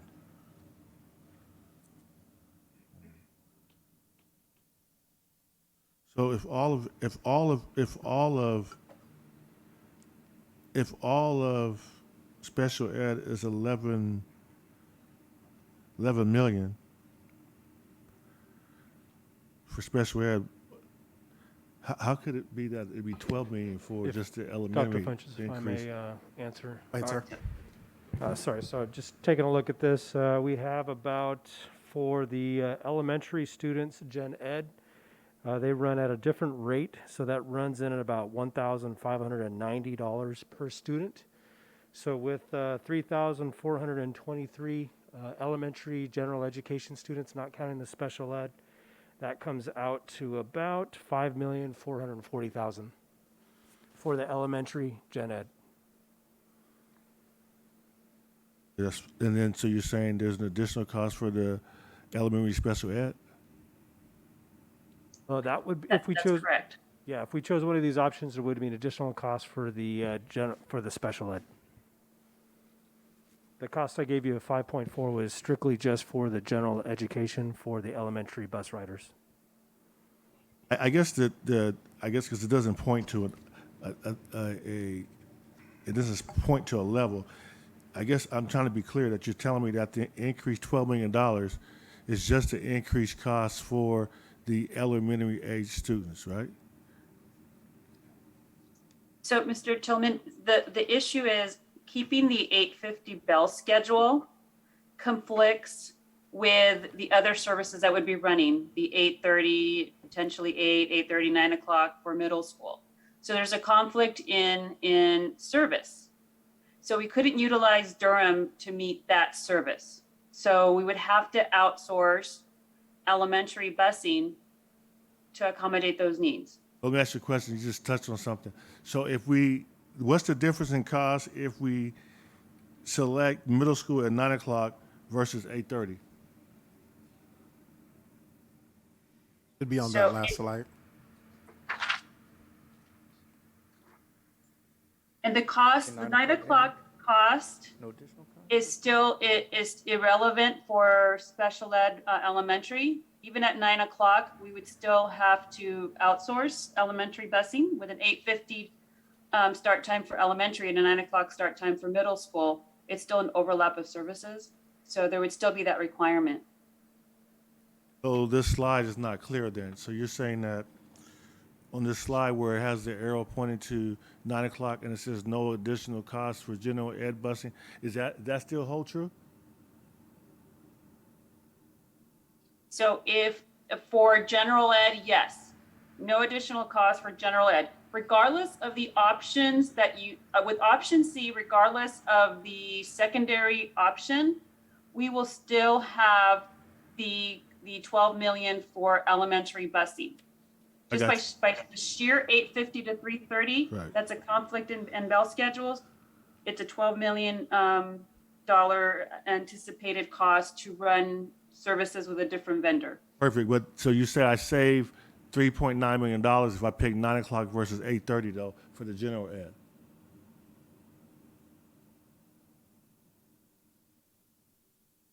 There is a reduction in cost, but it's not $3 million. The moment a bus goes out in service, there's a flat rate that we're charged. I guess the slide's not right then. Are you looking at the slide? Do you see the slide? Under option C.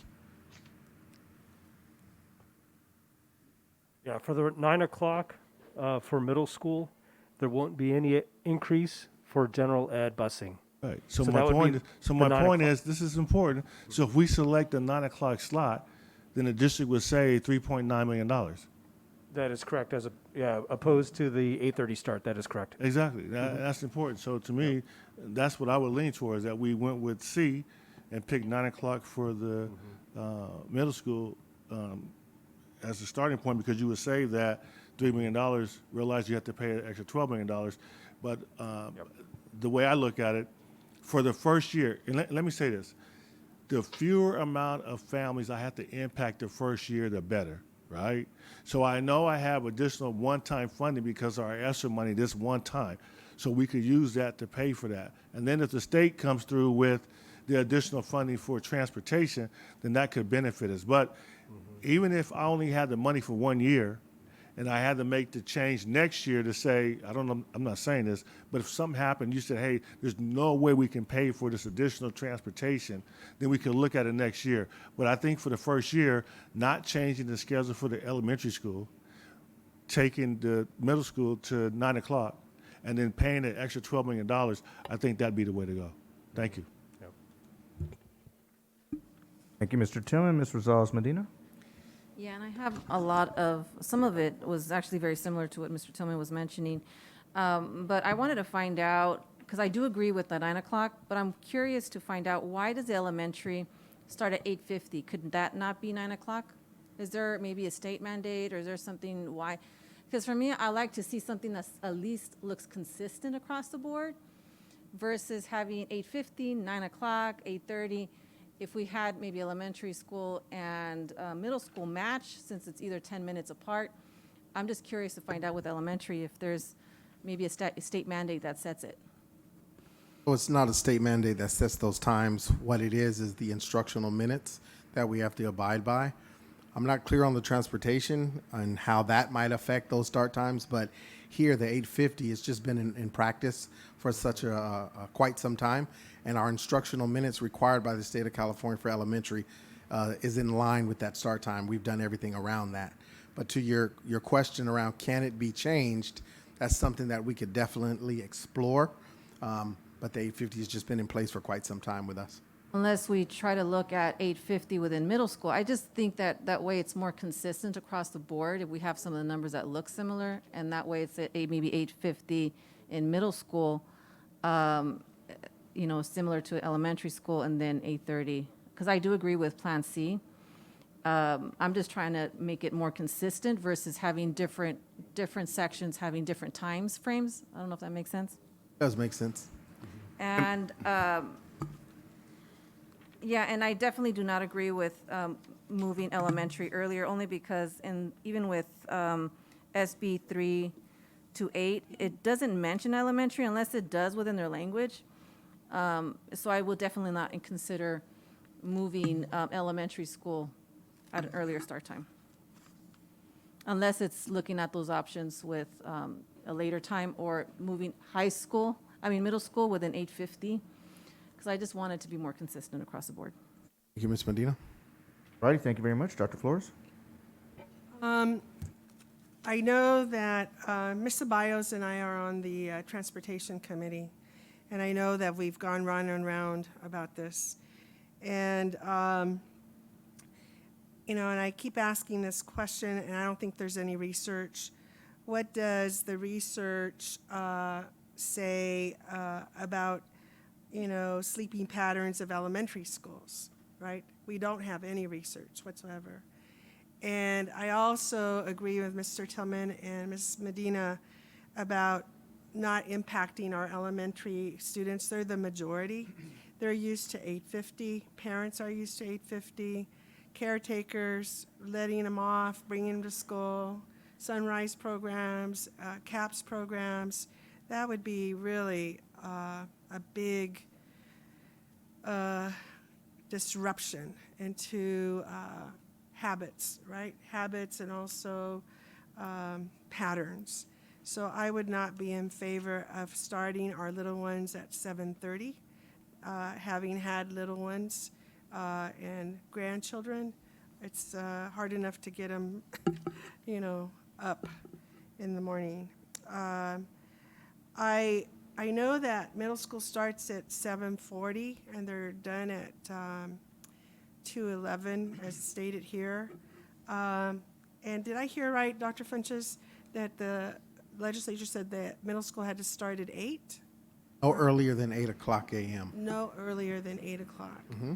So, and then and high school could start no earlier than 8:30. 30. Correct. Correct. So why couldn't we propose two RFPs for bus companies? One for high school at 8:30 and one and middle school for 8, right? I mean that one and then a second RFP for elementary and special ed, and keep the same schedule, 8:50 to 3:30, with no disruption to our majority kids that take the bus and who also start school, are used to starting school. That's what I would propose. That would make sense. And if we are getting additional money, Mr. Sullins, and that's proposed, and like Mr. Tillman says, we can, if we do have to start this fall, correct? That's correct, July okay. 1, 2022. Okay, so in the meantime, we could start that with the least disruption, I think, with the additional money that we may be getting, or with the money that we do have that's extra. And this would be, I think, in the best interests of families and kids and children. I mean, we want to create the most optimal time for them to come to school and leave school, and also for our staff, for our staff who wouldn't have to adjust so much. It wouldn't be so drastic. And we're talking, well, for high school starts at what time right now, 7:30? Yeah, so high school would be an hour difference. They would have a big, how many high schoolers do we have? That ride the bus, 1,388, and total high school I students was looking is at that. 13,148. All right. We have quite a few. How come I can't find that? How much is it? Oh, here it is. So we have 13,000 high school students. Okay, so we would start at 8:30. So our staff would have to adjust just an hour. And then our middle school staff would have to adjust 20 minutes. So, and they're the 7,697. And then I think because we wouldn't change the time for our elementary, then our special ed students, our costs would not go up. It would stay the same because that wouldn't impact it negatively. And we would just have to calculate the cost for middle school and high school in terms of the RFP as to what it would be. So that's my thinking right now in terms of complying with the law, but also the least disruption, and also being supportive of our families and our kids and our staff. Thank you. Thank you, Dr. Flores. If Sam could weigh in on that transportation piece for the RFP for middle school. Yep, yeah, in fact, and just if I can back up one item, if we were to look at an 8 o'clock middle school and an 8:30 high school, I think, which is what Dr. Flores was talking about, we would, sorry about that. That should be a lot better. For the 8 o'clock middle school and an 8:30 start for high school, which is Dr. Flores was referring to, we would see an increase in the general ed busing, as you had mentioned, but we would also be exposed to the special ed bus route because we would have to have a... Special ed would be with elementary, with the RFP. Yes. It would be elementary and special ed would be one RFP, and then of a bus company, and then the second RFP would be for middle school and high school. You have to cost it out. You have to cost it out. Yeah, we have to cost it out. You have to cost it out. Yep. Yeah. And If definitely I have to could go through the... interject, if I could interject, so then if I'm hearing correctly, this just for clarification purposes, then the direction would be to keep all elementary students at an 8:50 start, because in option C, the intent was to pick up elementary bus riders and deliver them to school before 7:30. What is it now? What time do they get picked up now? They're picked up in the about 7:30, 7:45 to get into school by 8:45, 8:50 start of school. So in option C, what we were saying, in order for us to only outsource special ed, we were busing elementary bus riders early at 6 o'clock hour. Well, we don't want to do that. So if we don't do that, then you almost need 3 providers. One for your elementary services, one for your middle school services, and one for your high school services. Why is that? Well, because you can't tier anything. All your schedules overlap with each other, so there's no sharing of resources. Mm-hmm. So how do we do it now with middle school and elementary? How do you tier it then? Well, middle school and high school, currently middle school starts at 7:40, high school starts at 7:30. We drop them off 10, 15 minutes before bell starts. Mm-hmm. And we can't start middle school at 7:40? No, Not you have to according to- start, the law says no earlier than 8 o'clock. But we could start high school a little bit later. So we could tier. Well, what would it look like if we were to tier high school and middle school? Because there aren't that many middle schoolers or high schools. I lost that page again. So we have 11% of our high school population on Gen Ed are school bus riders. And it's predominantly your home to school service. These are students that qualify based on distance. I only have one school that has a program. Okay, so high And school then the is the remainder least. are- High school is the least. Okay, well, cost out what it would be for one 3-bus company, see what it would cost. I would like to see the numbers on that. Remember, this is just input and just feedback, so they'll have to go back to the committee and have a deeper conversation with the Right, committee on these right. recommendations and feedback, because they've already done a lot of work. So I would recommend that as we answer those questions, remember, this is the opportunity to get feedback, because at some point it has to go back to the entire committee, and the committee will come back with recommendations. So I'm not and sure. as well, And also, Doc, what's that? we got time is of the essence. Right. So what we're trying to do is make sure we get enough input to move forward Absolutely. on the schedules that we need to. That's my put in input. place. That's my input, that I would like to see what the cost would be. And my aim is to accommodate our families and our students, and not to have negative impact on our kids and our staff and our families. Thank you. Thank you, Dr. Flores. It's Ms. Ceballos and Dr. Dowdy Rogers after that. Yes, thank you. So I'm not going to ask a whole lot of questions because, obviously this is a very complex issue, and we had kind of, discussed it a while back, even before the committee was built. We were kind of trying to flag transportation as being an issue, and we can see how it's panning out, right? It's going to be very costly. So I'll just take my time here because it doesn't sound like we're going to go with either one of these. I would not also be in support to really starting our kids super early. So it might look like we're going to have to put out some more money, right, if we want to make those accommodations. So, I think I would like to see what Dr. Flores' recommendations are in terms of what that will look like financially. But I will say this. I would like for us to take this moment as a learning opportunity and as a moment to really take a look at what the actual problem is.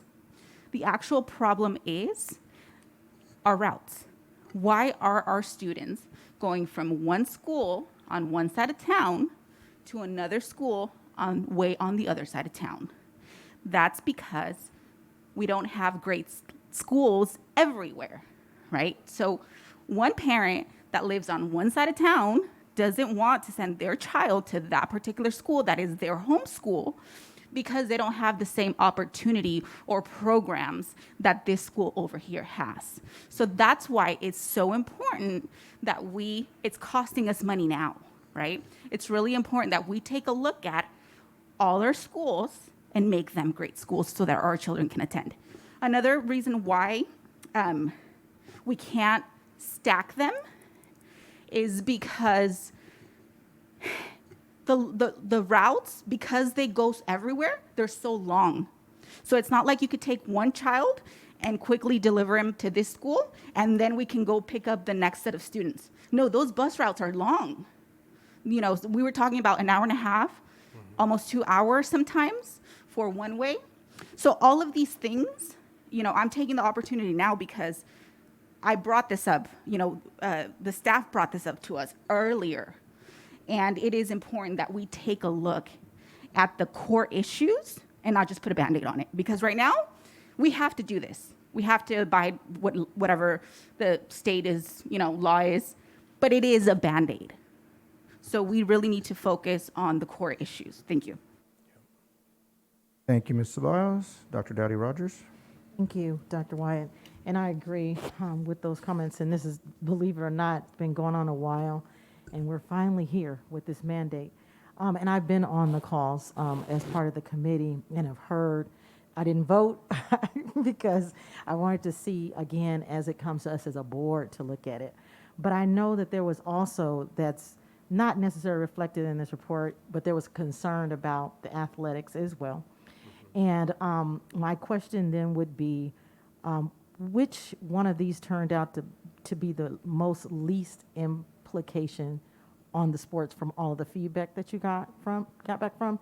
And then I'm going to follow up that question on just a little clarity on remaining in caps. I was trying to understand what that meant. Like, is that kind of like going to be a holding space? So I'll let you answer those two. Dr. Rogers, the first one for athletics, the 8:30 start time in terms of high school, which would be in option C, would be the one that would be the most favorable for athletics, just because of the evening sports and kids coming and going on campus and such. So that 8:30 time would be the one that I think you speak. Yes. Okay, because I know that came up as leaving. They were having to leave. Some of the learning loss was going to take place, or I like to call it learning disruption.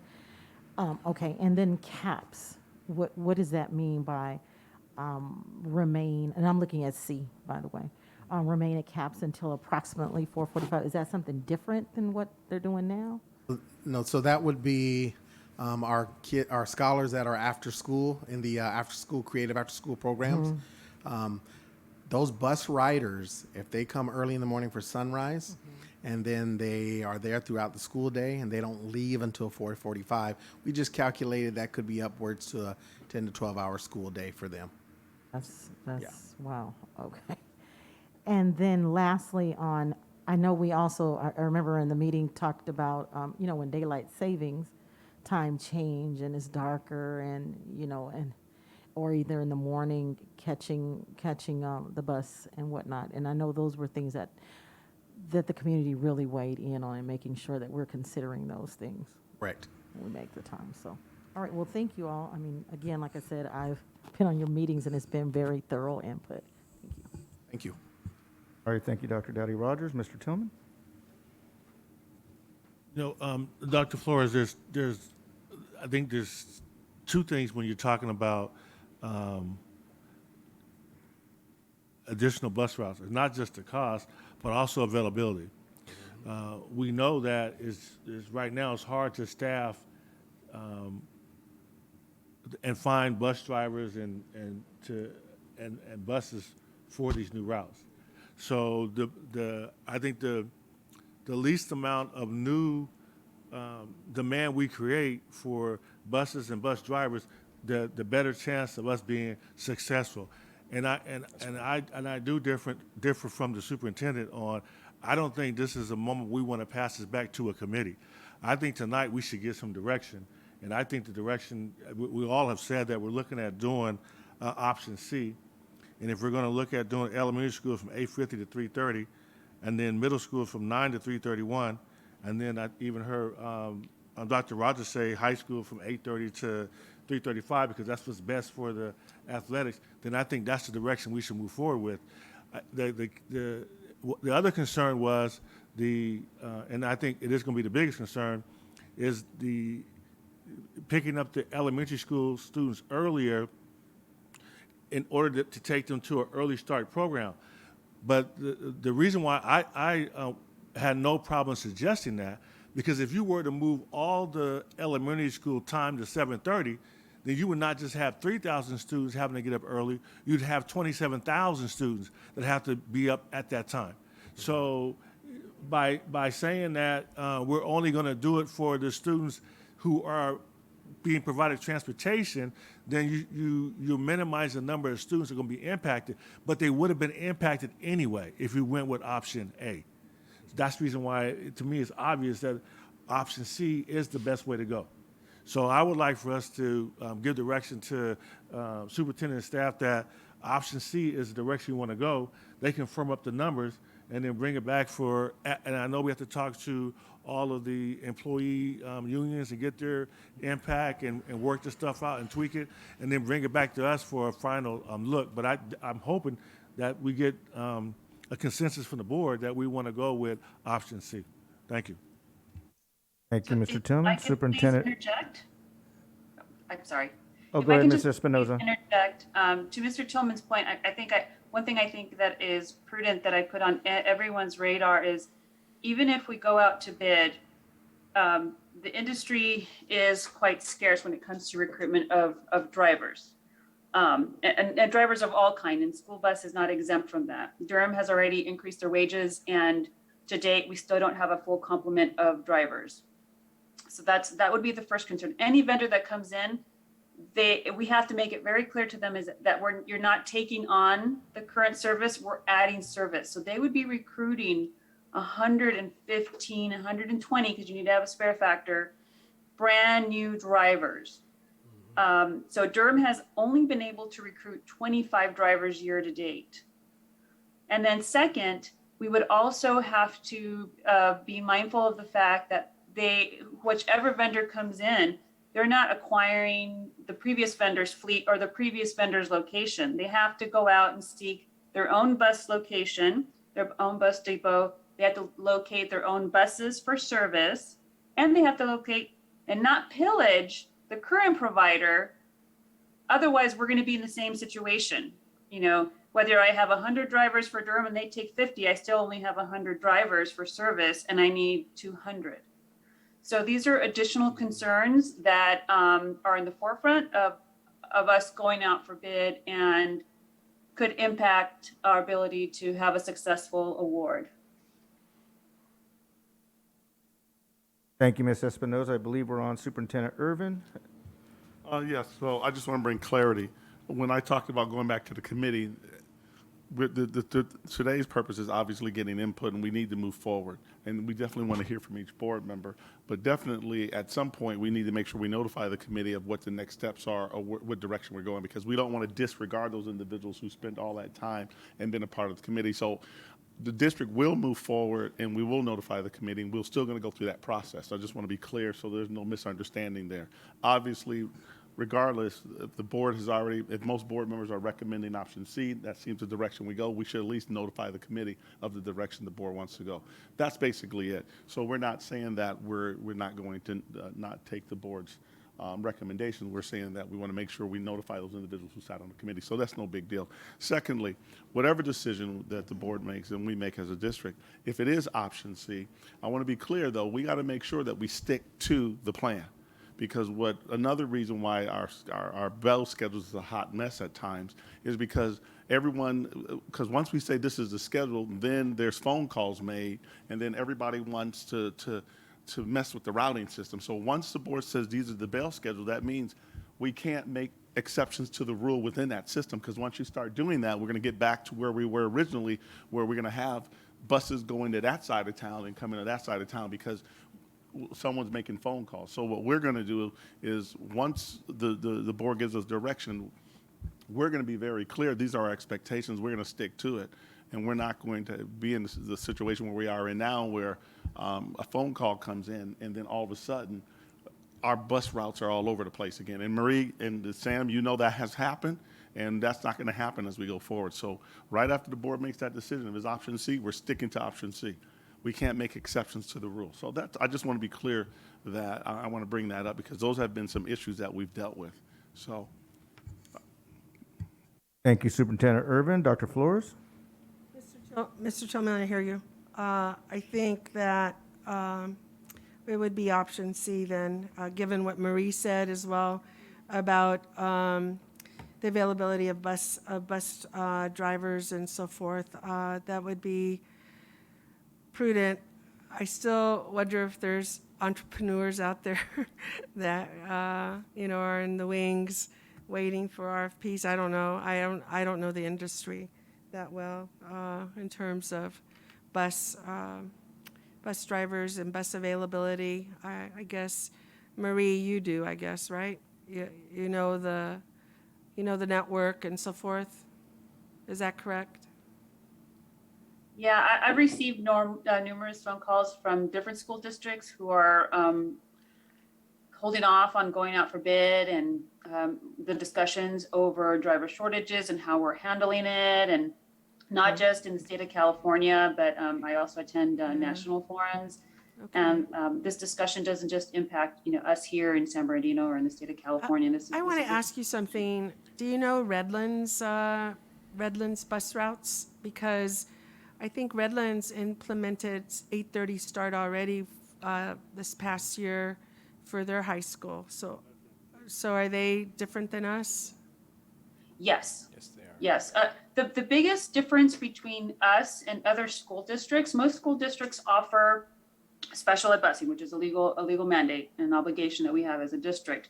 But when it comes to the additional busing, whether it's for home to school, or as an example for us, we do a lot of program busing. We have 2 transfer systems, and we do program busings that allows movement of students to support their educational desires. And this was from court orders, right? From mandated court orders in our district. Yeah. Yes, I believe this stems Okay. back Okay. 20 some years ago. Correct. Right. Okay. No So, longer Mr. Tillman, I would move to go to Plan C and cost it out, and also, I'm sure you've done the calculations. I haven't seen them about the amount of bus drivers we need and the routes. And I know that the routes, you were trying to figure out ways to minimize our babies being on the buses for 2 hours. I realize that. But I think that, I don't know if you've found solutions, because I would like to know if you have.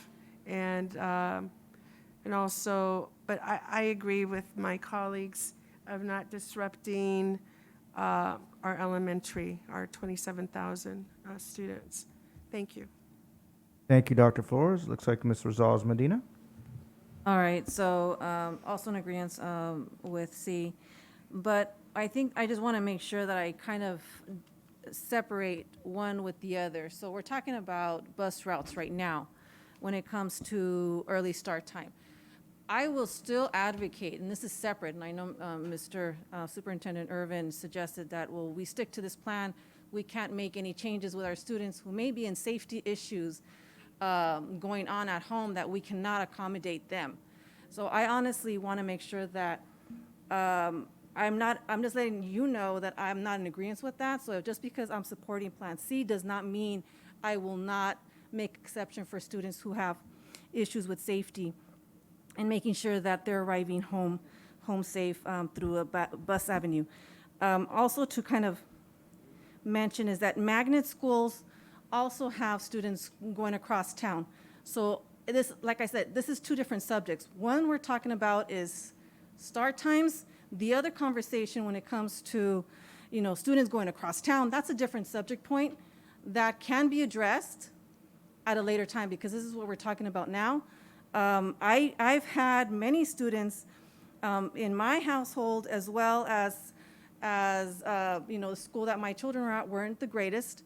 And so I wanted the option for them to go to another school site.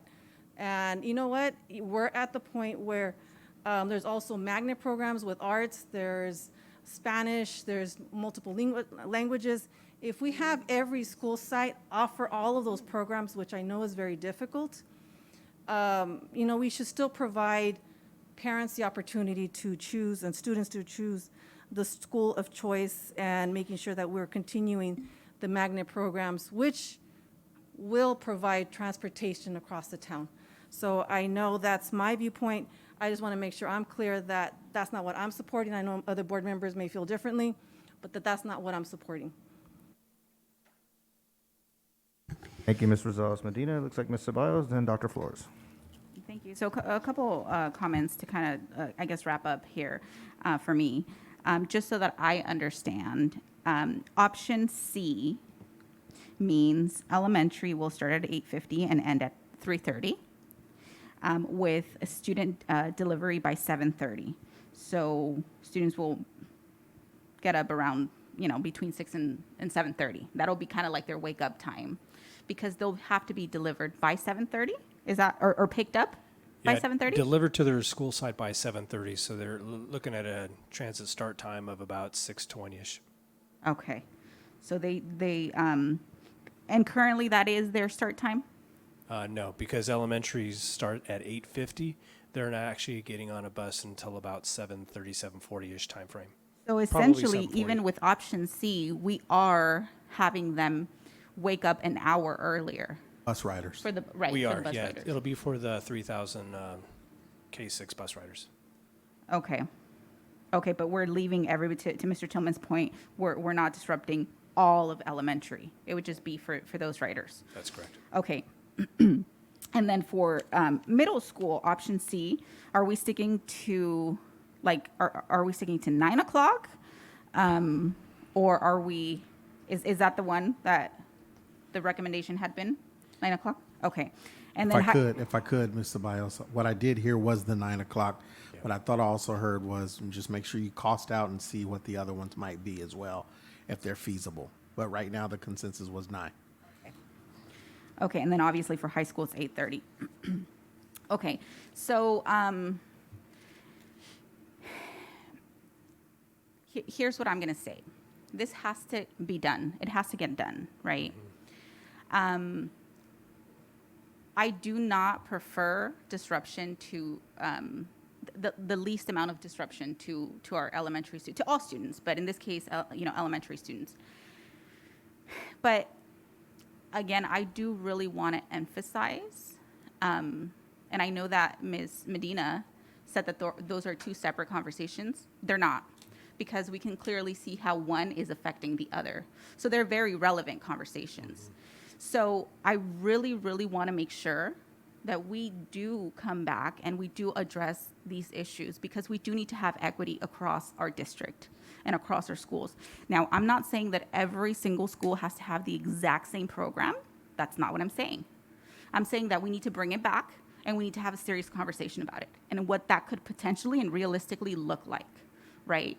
That is what I'm suggesting. And so if I go along with this C option, which it sounds like that's what the board is deciding to do, I am doing it, but I'm also coming out and making a very clear statement of what that means to me.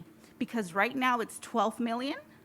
We don't know if we're going to be able to get that from the state in terms of the transportation.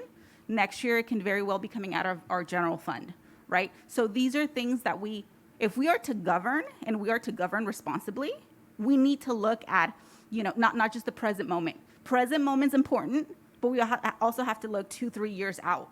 And in terms of magnet programs, that may have been a court order. This is different times now, right? That was placed, and it served a purpose when it was created because it was so segregated. But now it seems like we've kept it segregated more so. So again, I'm just throwing these things out there because I think that times have changed and we need to be able to look at these things that have been implemented for many years and change with the times as well. And so those are my comments. Thank you, Ms. Ceballos. Dr. Flores? I wanted to support what Ms. Medina said about not having everything set in stone, because sometimes we do have safety issues that come up regarding our children and our families. And so this board listens to our parents. And And so there may be some times that we have to shift. Secondly, in terms of the programs that we have stellar programs. We have incredible programs, whether they were called magnet or not. We have those, they're a tradition. Our families are used to them. We have provided busing to them. And I believe it's just, 3,000 children that we bus that are elementary. But that is an issue of equity, where they will have a choice to get the best education. As Mr. Irvin says, it's all about the kids. It's about serving the kids, giving them excellence. And those programs provide excellence for our district, and it is a choice. And so we have traditionally, as a board, always supported that. And for me, it's, something, bilingual programs, dual immersion programs, IB programs, international baccalaureate programs, middle college, GATE programs that we have where our kids have to be bused. That's a service that we provide. We are a low-income district, and our kids deserve the best, like Mr. Irvin says. They deserve the best, and we have supported the best. Our board has supported the best, and yes, the cost is high, but we have the money, so we have to decide how we delegate and disperse that money. That's the board's fiduciary responsibility. And to me, $12,000, $12 million, sorry. I wish it was 12,000. 12 million, thank you, Mr. Tillman. 12 million, I'm thinking low. The 12 million is, a dearth in in relation to what the kids benefit. We have music programs as well, et cetera. So anyway, those are my comments, President Wyatt. Thank you. Thank you, Dr. Flores, and thank you to my colleagues for a very, very in-depth discourse on this topic. This has been a long time coming, with our folks who've been on the School Late Start Committee, and so it's nice to finally be here, to have some options. Thank you, Dr. Funches, and Mr. Precy, Ms. Espinoza, for putting together multiple options for us to look at and to analyze and dissect and then hit you right back with. So we appreciate that, and sounds like we have a pretty strong consensus towards a particular option there. And as some of us have been talking about, just because we select an option now doesn't mean we don't adapt in the future as well. I know, Mr. Priest, you're a military guy, so you always have to be able to adapt and overcome it in any given situation. So this board will do that, as well as this district. I know that. So I just want to say thank you, and I was hoping to wrap this up, but it looks like Ms. Rosas-Medina has one more comment. It'll be really quick. It'll Okay. just be really quick. Just two suggestions. One is looking at, because we've done it before with city buses for high school students as an option, maybe looking at that as a possibility. And then also, and I think the superintendent mentioned that in their district, they've had their own busing. I know in our school district many, many years ago, we had our own, transportation. So looking at that, take it back to the committee so they can look at those options. Thank you, Ms. Rosales-Medina. And again, like we said, this is the options we're looking at right now. And we know once we get going with this and as the plan starts getting implemented, we'll continue to evaluate and see how it's working out. And I'm glad we've had that discussion, and keep it in mind that the workforce is very thin out there. It is very thin, ultra thin. So, it's going to be difficult just to recruit drivers and bring them over here, because I assure you, if we have this challenge, many other districts will be having this challenge as well. So we'll be in competition with them too. So great discourse. Thank you again, team, for an outstanding presentation, and, we'll make some decisions moving forward. Okay. 8.0 reports and comments. 8.1 board members. We'll be starting with Dr. Flores and moving to my left and back around. Dr. Flores. Thank you, President Wyatt. I just want the public to know that I asked about just an update of the MOUs regarding, employee COVID leave.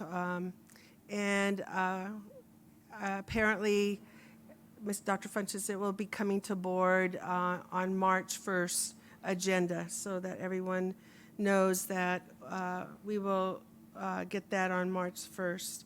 And then I just wanted to share some books, and I would like Ms. Applegate to also get this, and also Amy Coker, our director of elementary, as well. But I just finished reading this book, Becoming Bilingual Readers, Identity, Translanguaging, and Biographic Biliteracy Profiles.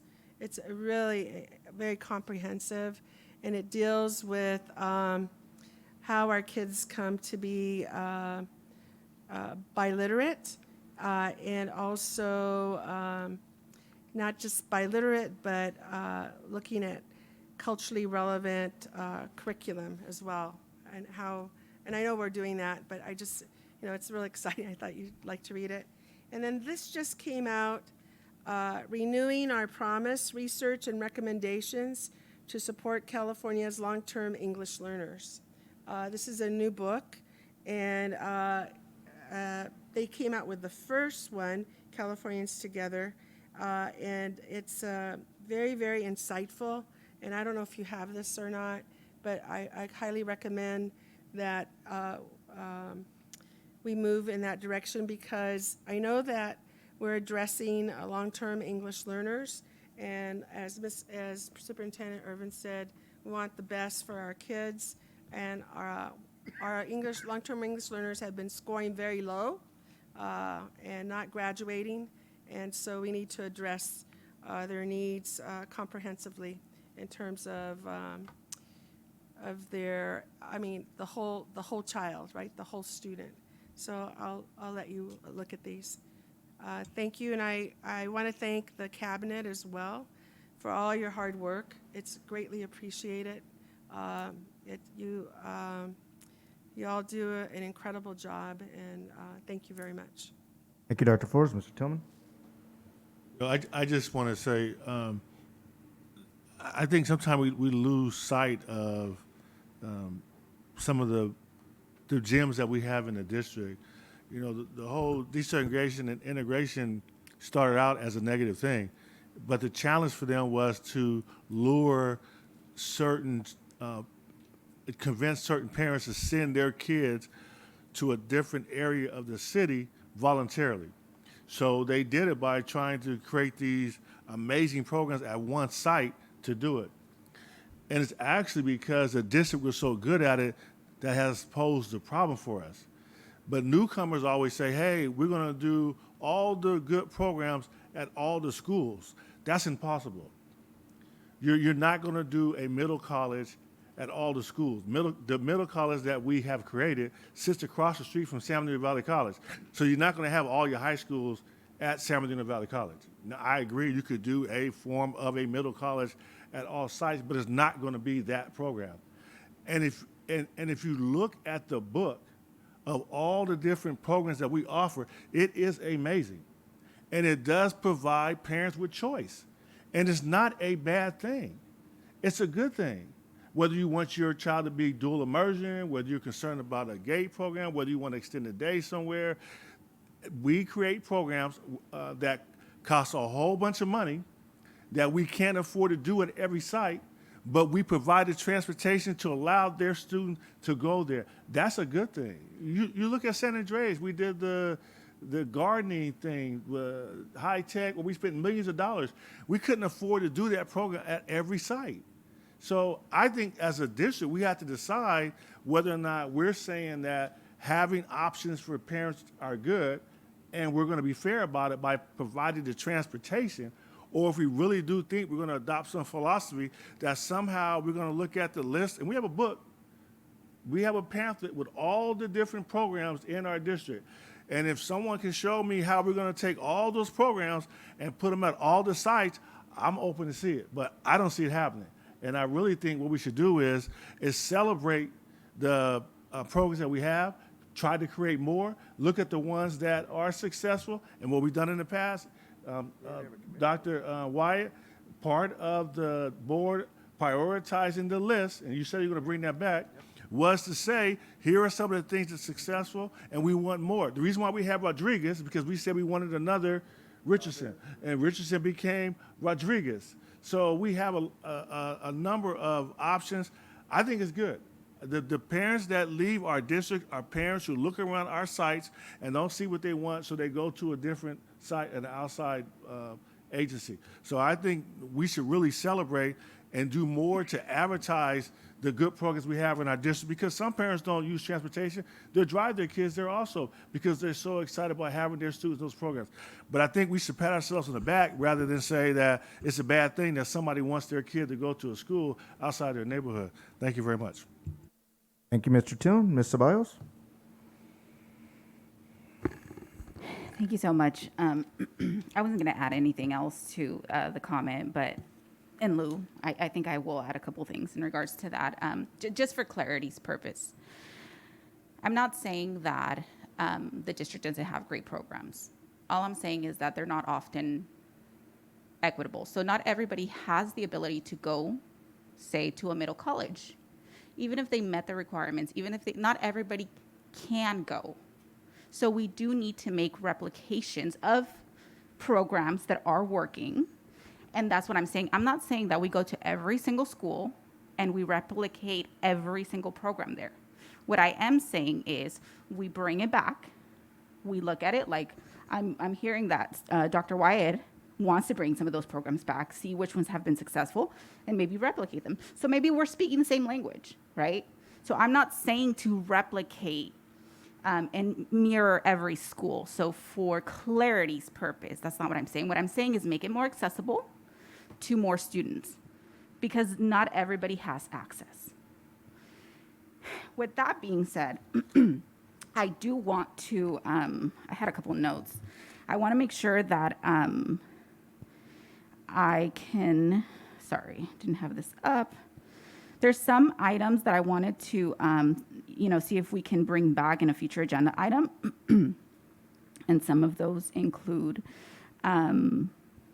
taking a look at the board policy for the president, the board president, the vice president. So if we can, I don't know if we need to agendize that, but agendize it so that we can bring it back, or if we could just have the policy subcommittee, look into it.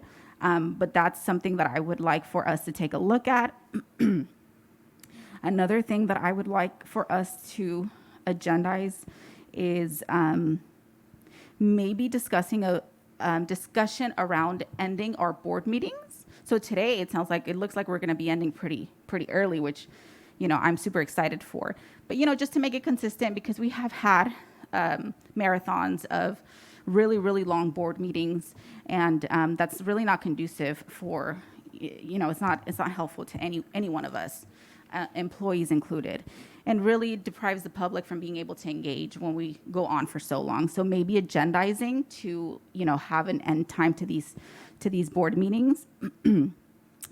In addition to that, I would also like to, and again, if it has to be an agenda item, to have the board take a look at having an attorney at every one of our board meetings. So I know that, legal questions come up all the time, and sometimes there's like confusion around certain things of what we can and cannot do at any given time. So I know that other boards have a sitting attorney at their board meetings for clarity of any type. So I think that if we can bring that back on an agenda item, or just, agree that if we can do that. And then in addition to that, I wanted to see if this is, and I'm going to throw it out there. I know that it had been brought up before, but getting maybe like a coach for our superintendent. I don't know if that's something that we can, I know that's been discussed before, but I don't know if, we've ever really. We've had superintendents use a coach, yes. Right, but I don't know if that's something that we have discussed for this superintendent or not. So if we haven't, that would be something that I would like for us to kind of, bring back and really determine if that's something that we're going to want to do moving forward. Okay, that's fine. But those are agenda items that I'm, hoping to see come back. Other than that, thank you so much. Thank you, Ms. Ceballos. Dr. Daddy Rogers. Thank you. And ditto on what I was just hearing, as I ponder, definitely, I don't think this board want to ever be in a position like we was the other week when questions are asked and they're probably something that should come from legal counsel and we don't know.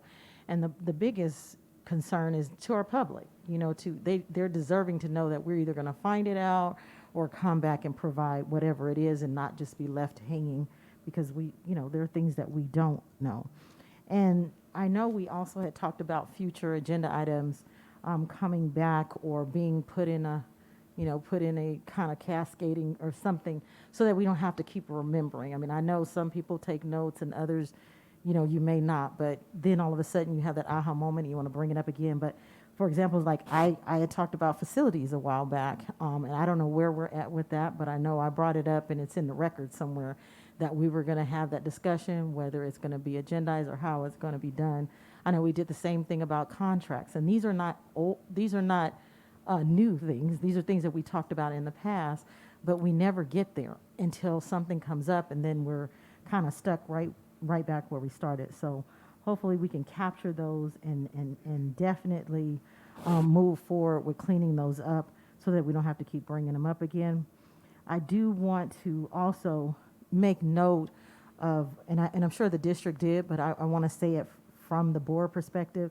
We heard a concern about slip and falls and our children and things like that. And I know our safety people do a great job, but, we need to know then, provide us where the direction is, where it is, what's being corrected, because while we do the business of the district, those things are important. That we want to make sure that we know what's going on and what's being corrected or fixed. And perhaps the district knows, but I couldn't say it if someone calls me tomorrow what we do or did about it. The same thing with the custodial concern. That did come before us as a board, so just update us and let us know so that we are just not sitting here looking like we think they addressed it or we're not sure if it was addressed. We've been addressing financial issues for months now. And I want to thank the district for, I had seen the letter for the bilingual stipends way back in last year in November. And my assumption was because I always forward, I always respond when individuals sent, but the magnitude increased on the concern and it looked as though nothing was happening, right? So I want to applaud the district. My understanding is that it's moving forward or whatever needs to be done, but it was emails after emails after emails as to what was happening. So I really appreciate that being addressed, and I know the unions even reached out as well on that. But that is, again, not providing direction, because that's not my job. I don't get paid to do that portion of the district's work, but is to provide them with the concerns that come in, which I have done since I sat on this board. Another thing I just want to kind of put out there with the district, in the conversation that we had about equity, yes, that's really important. And I've always had a concern. I love our programs, but I've been a mom that was a product of trying to get my kids in those programs, and I couldn't. So that's what it's great, but if it's not equitable, you don't realize, I still have issues with the fact that I have to try to get a person on a lotto and try to get them in. That just became old to me. And that was, I guess I can say, a back then parent. And so we just want to look into those things because it is discouraging to parents. But then on the other side, two initiatives that I continuously bring up, and I know the district is looking into dual enrollment. That's another option. Yeah, maybe you're not going to middle college every day, but parents didn't even know that they could do that. So those are the things that we have to explore and say, here's another connective way that we could do it with our community partners. Same thing with biliteracy for all. We have to look at creative ways outside of the capacity that we have to be able to do it in one place. And so I believe those are all of my comments. And yeah, thank you. Thank you, Dr. Daddy Rogers, and then Miss Abigail Rosales Medina.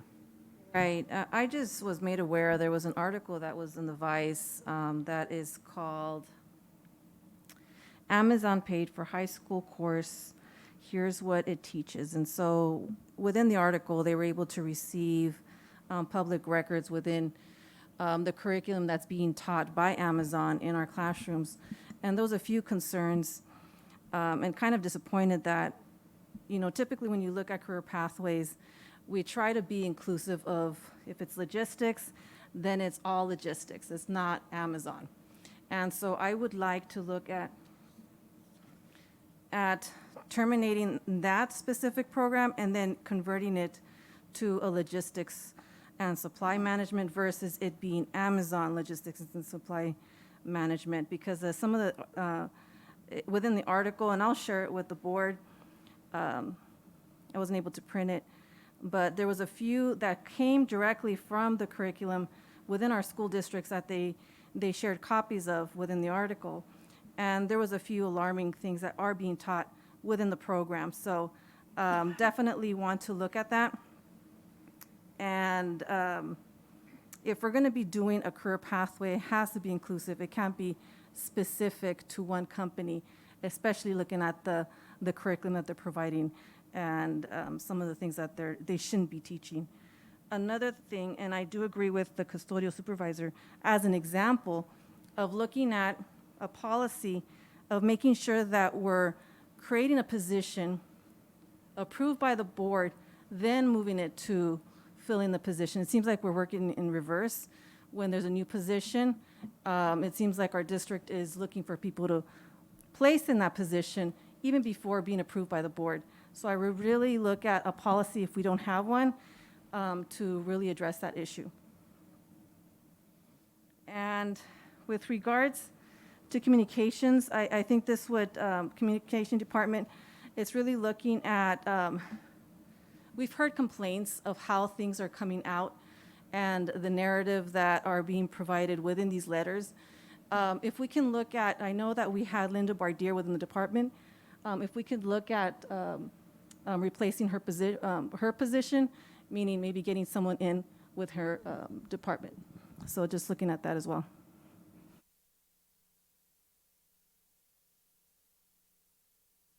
Not meaning hiring her, meaning looking at filling that position.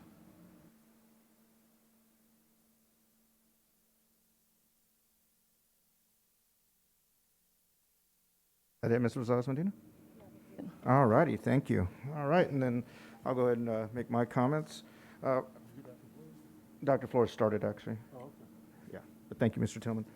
Heard a lot this evening just on our board comments, and some of the things we're talking about are things that we have targeted in the past, and that's why we've discussed and will be bringing back like the board top 10, because that keeps it visible to us, keeps it visible to the public, because the board agenda is available for the public to see, so it keeps it there. Same with just many other board priorities. It wasn't just the board top 10s, but board priorities were listed as well. So once again, we can monitor that and the public can see it as well.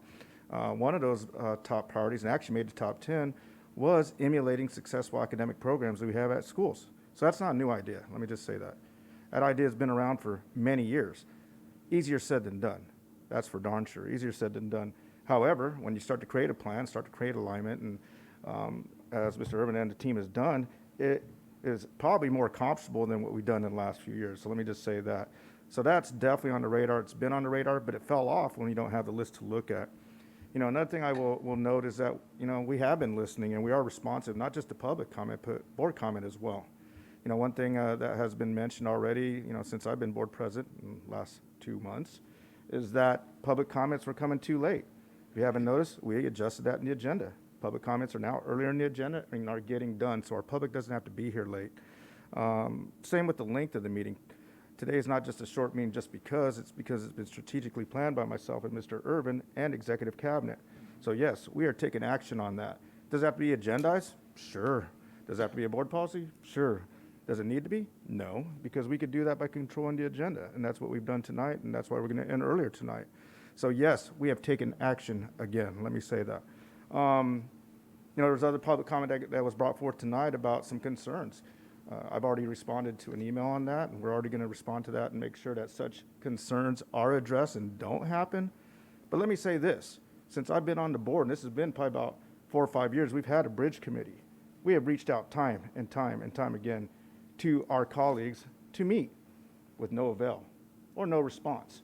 A lot of people like to talk, say, oh, this is what we want to do. I'll take a person that is actually acting and visiting our schools and participating over people that say, we'll do it and don't do it.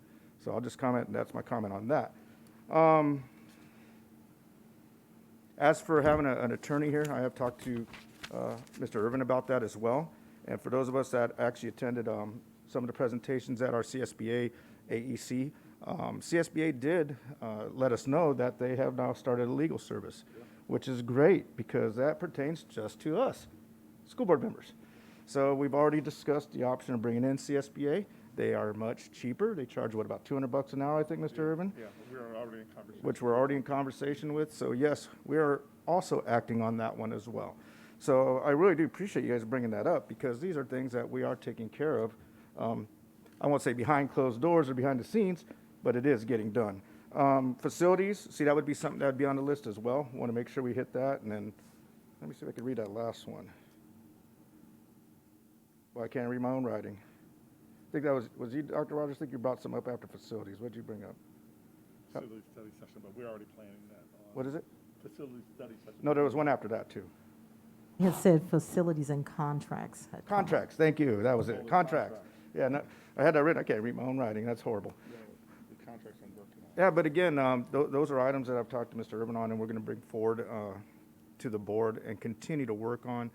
But, and the one thing I want to talk about when we talk about length of our board meetings, part of that and part of a board member's responsibility is to be prepared when we come to our board meetings. That means reading our agendas, having our questions already ready to go.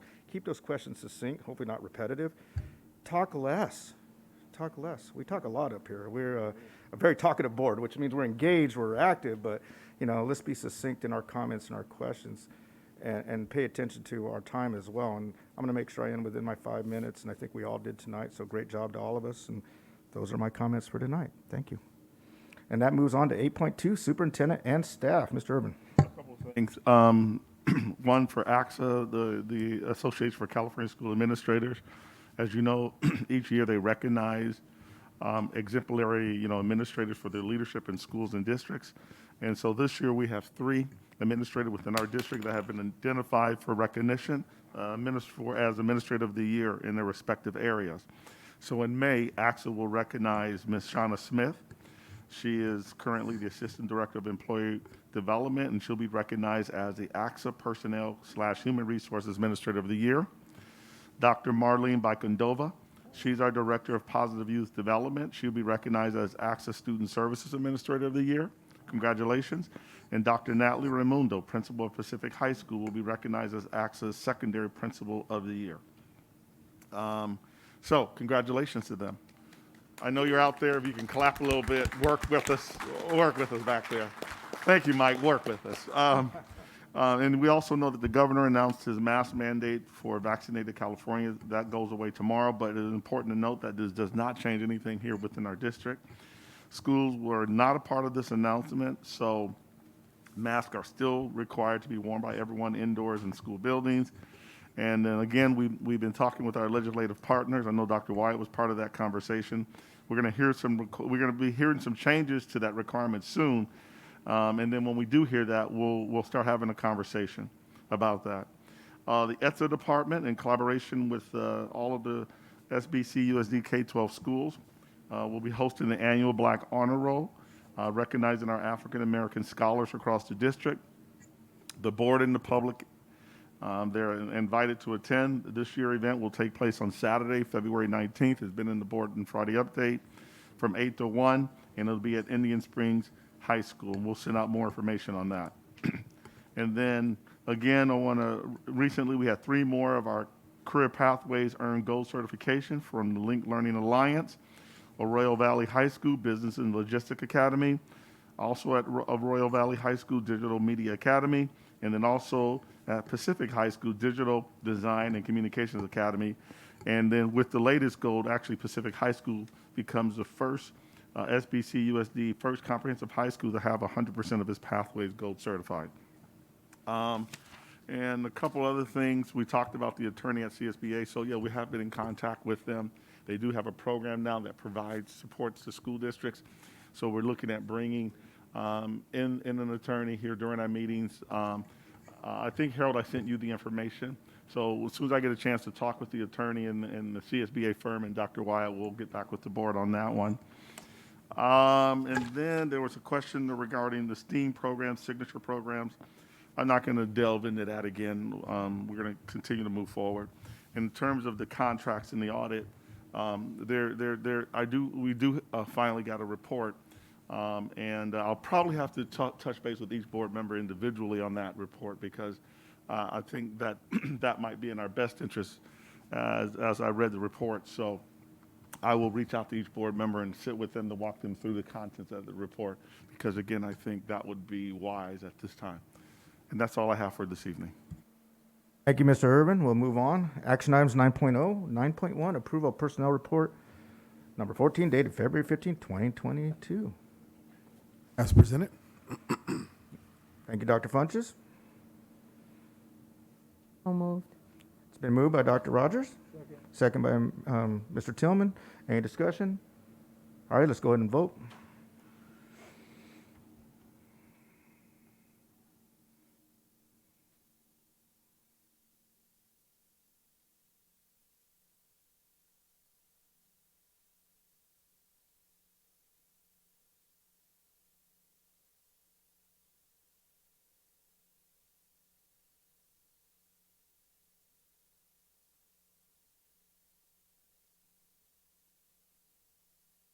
All right, motion carries. We'll move on to 9.2, approval of the comprehensive school safety plan for the 2021-2022 school year.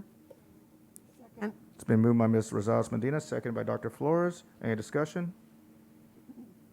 Let's vote.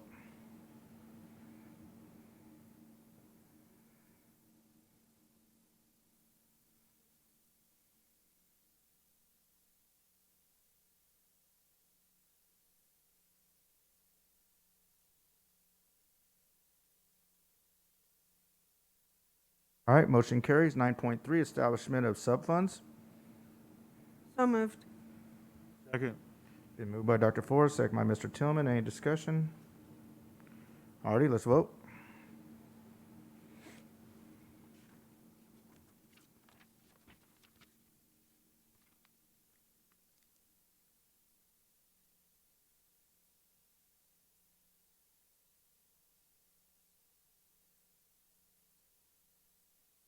All right, motion carries. We'll move on to 10.0, consent items. So moved. Second. It's been moved by Mr. Tillman, second by Dr. Flores. Discussion? 10.12. 10.12, Mr. Tillman. Any other items to pull?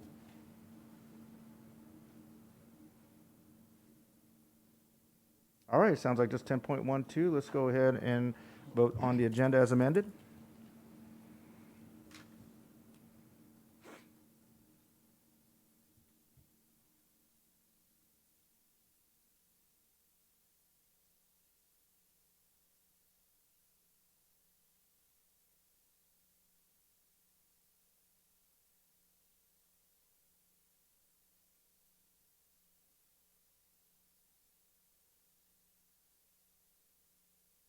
All righty, consent agenda's been approved, and I do apologize. There was a public comment, I believe, on 10.13, Ms. Cunningham, and I did want to at least announce the public comment. I think it was Ms. Negretti. Ms. Negretti, if you're here or in the lobby or anywhere.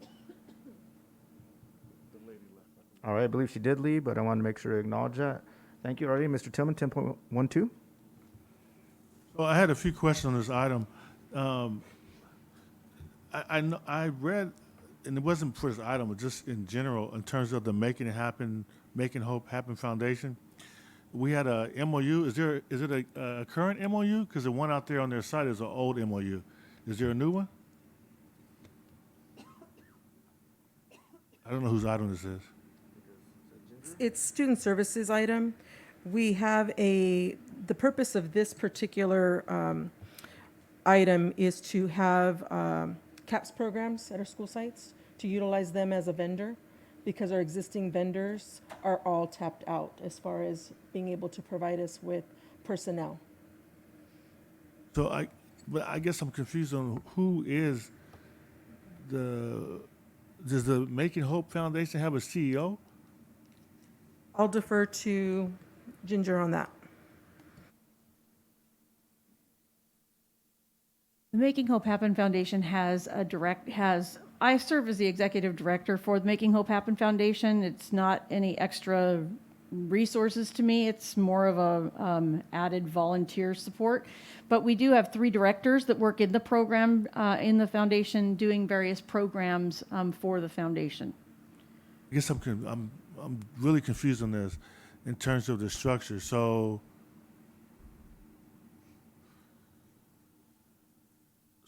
I don't know. So I'm assuming that these sites that you're talking about proposing, and I guess you're the person that. So the sites that you're proposing to create the Sunrise program, are these all new programs that don't Yes. exist right now? Yes, these are all new programs that do not exist at this time. Okay. We're trying to build them. We're trying to make sure every school has a program now. And I guess the reason why we're using, did we offer these sites up as an RFP for the existing providers? At this particular time, the existing providers can barely meet the obligations that they have under their current contracts. Because of problems Because hiring of personnel. Staff? And why are we going to be more successful with that? It's just another pool of people that potentially this program or this provider can have versus the others. I guess the concern I had, what you just said, when you said this provider, because if we're going to look at the Making Hope Foundation as a provider, then I have a real concern about our relationship with the Making Hope Foundation. Is there a conflict there? Is it okay to, how do you? What would be the conflict, Mr. Tillman? Are we holding ourselves, I mean. I'm not sure. Who? Yeah, well, let me. Because if you look at the there was an MOU with the foundation and the district. If you open up the document on 10.12, if you look at the document, it says at the very beginning, it lists the same address. This agreement is hereby entered into between the San Bernardino Unified School District here and after referred to as a district with its principal place of business at 777 F Street and Making Hope Foundation here in where after is at the same place. So it's just confusing. I'll tell you what I'll do. And if we want to do, if we're going to use the same employees, then why wouldn't we just say the district is going to do our own? The foundation uses the BOE as the district address, but all of its employees are remotely located, so they're working from home offices and things of that nature. So there's about 10 or 12 employees right now that are currently working in the foundation on various programs that are funded by the foundation, not by the district at all. So they're not district employees, they're foundation employees doing foundation work. They just use our address. So in the MOU, they say you play a role in the foundation and that we allow certain costs. So how's all that work? And how much do you bill them? And in this contract, it says that we're going to pay the provider, which is Making Hope, a month in advance. Do we do that for all the providers? You sure about that? We have this year, we did. I don't. That was one of the things that. Well, then that's a change then. No. It was not. That's something that we wanted to stop. But this year, because of the changeover, and there were many people that had difficulty, and it was already in place, that continued this year where they were paid in advance. Well, I think it's a good thing, so I'm glad it is. I just want clarification and make sure we get clarification.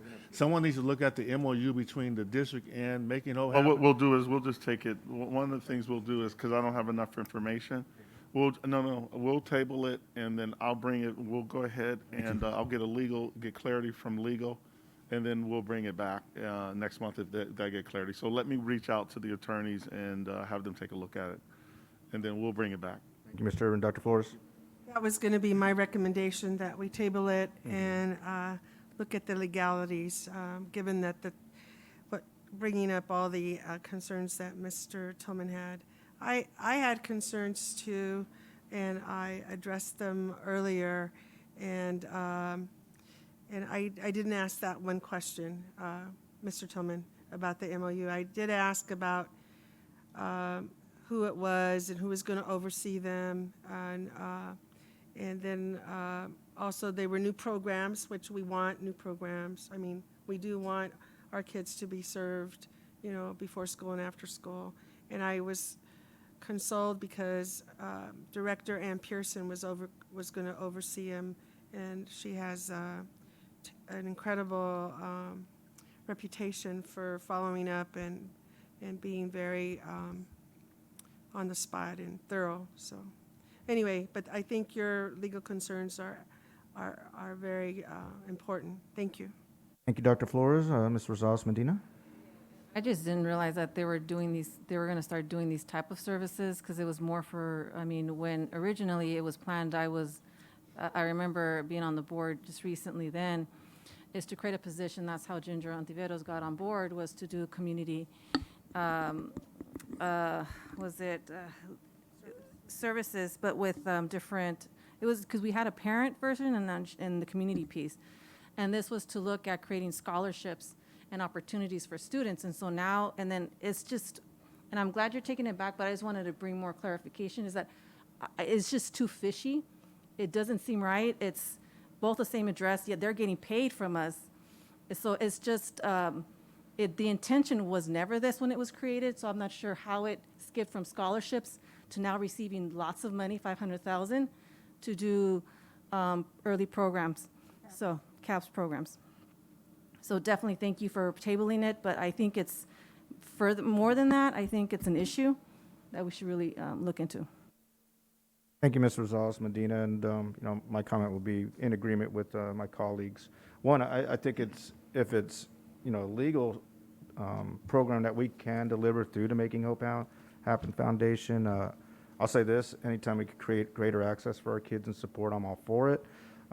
Definitely in agreement with getting a legal opinion on this, because you know, now that my colleagues have brought this up, and you look at the document, it does have, you know, our address on it. Ms. Ontiveros, you're part of it, and as we heard, also our other administrator, Ms. Pearson, as well, is named in there. So it does at least appear to potentially be a conflict. So we want to make sure we clear that up. I think the other part we could look at too is, you know, the scope and the mission and vision of the Making Hope Happen Foundation. If this is maybe within the scope and the mission and vision, great. If not, then maybe it's something they need to consider writing into their mission and vision and also their plans. So thank you, colleagues, for the comments. Great comments.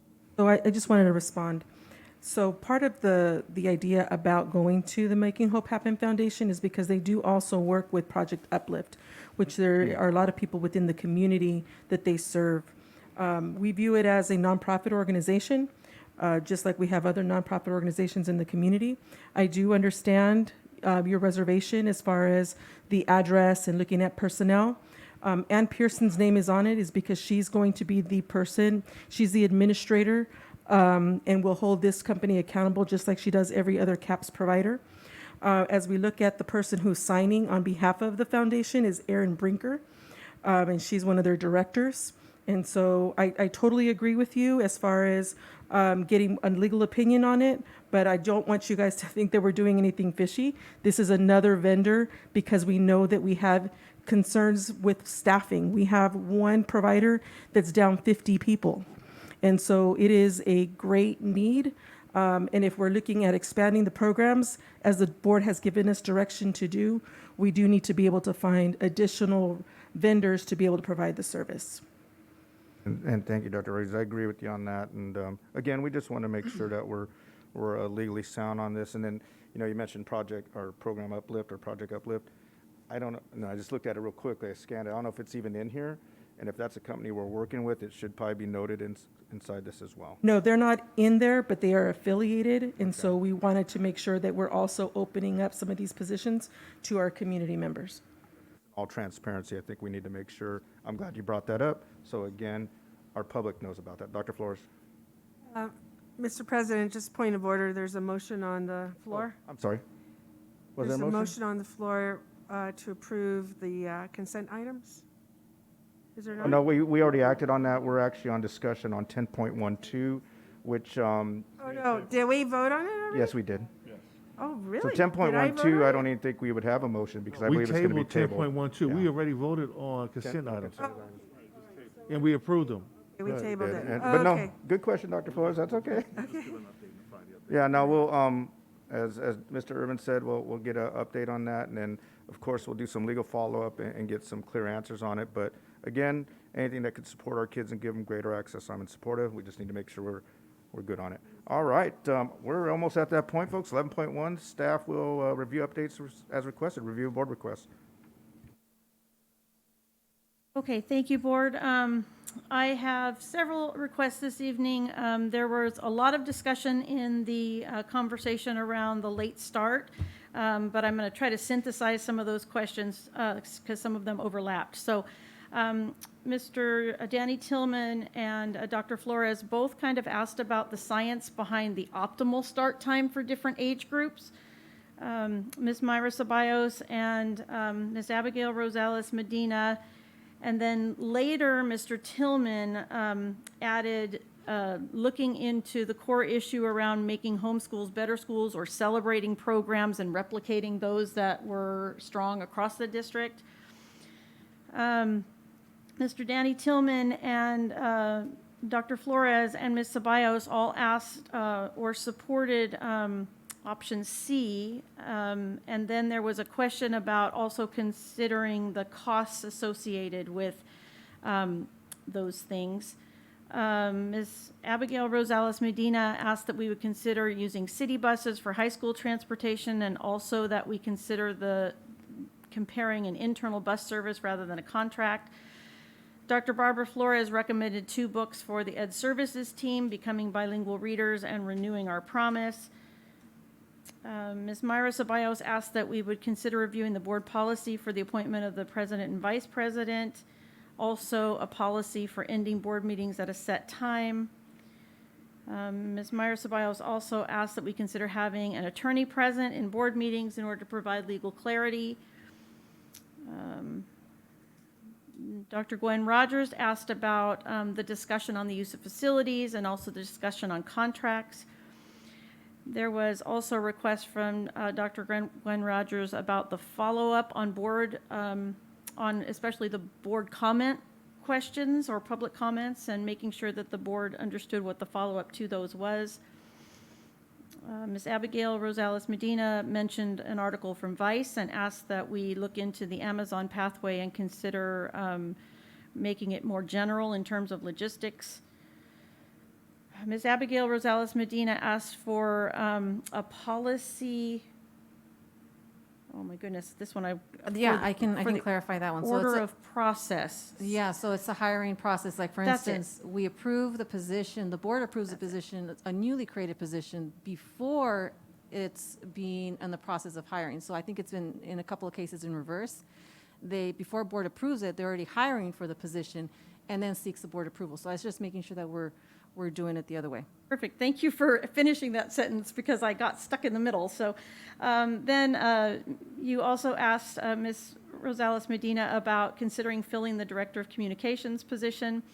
Dr. Scott Wyatt referenced bringing back the board top 10, and then Mr. Danny Tillman and Dr. Flores asked that we would review the partnership with Making Hope Happen Foundation and any possible conflict that might exist in the relationship between the district and the foundation. And those were all the requests that I captured. Thank you. Thank you, Ms. Santiveros, and I believe we're at that time, 12.0. Move to adjourn. Dr. Flores has moved to Second. adjourn, and it sounds like Ms. Rosales Medina got into second. So all those in favor, say aye. We'll just do an aye. Thank Aye. you very much, and have a great evening, folks. Much appreciated.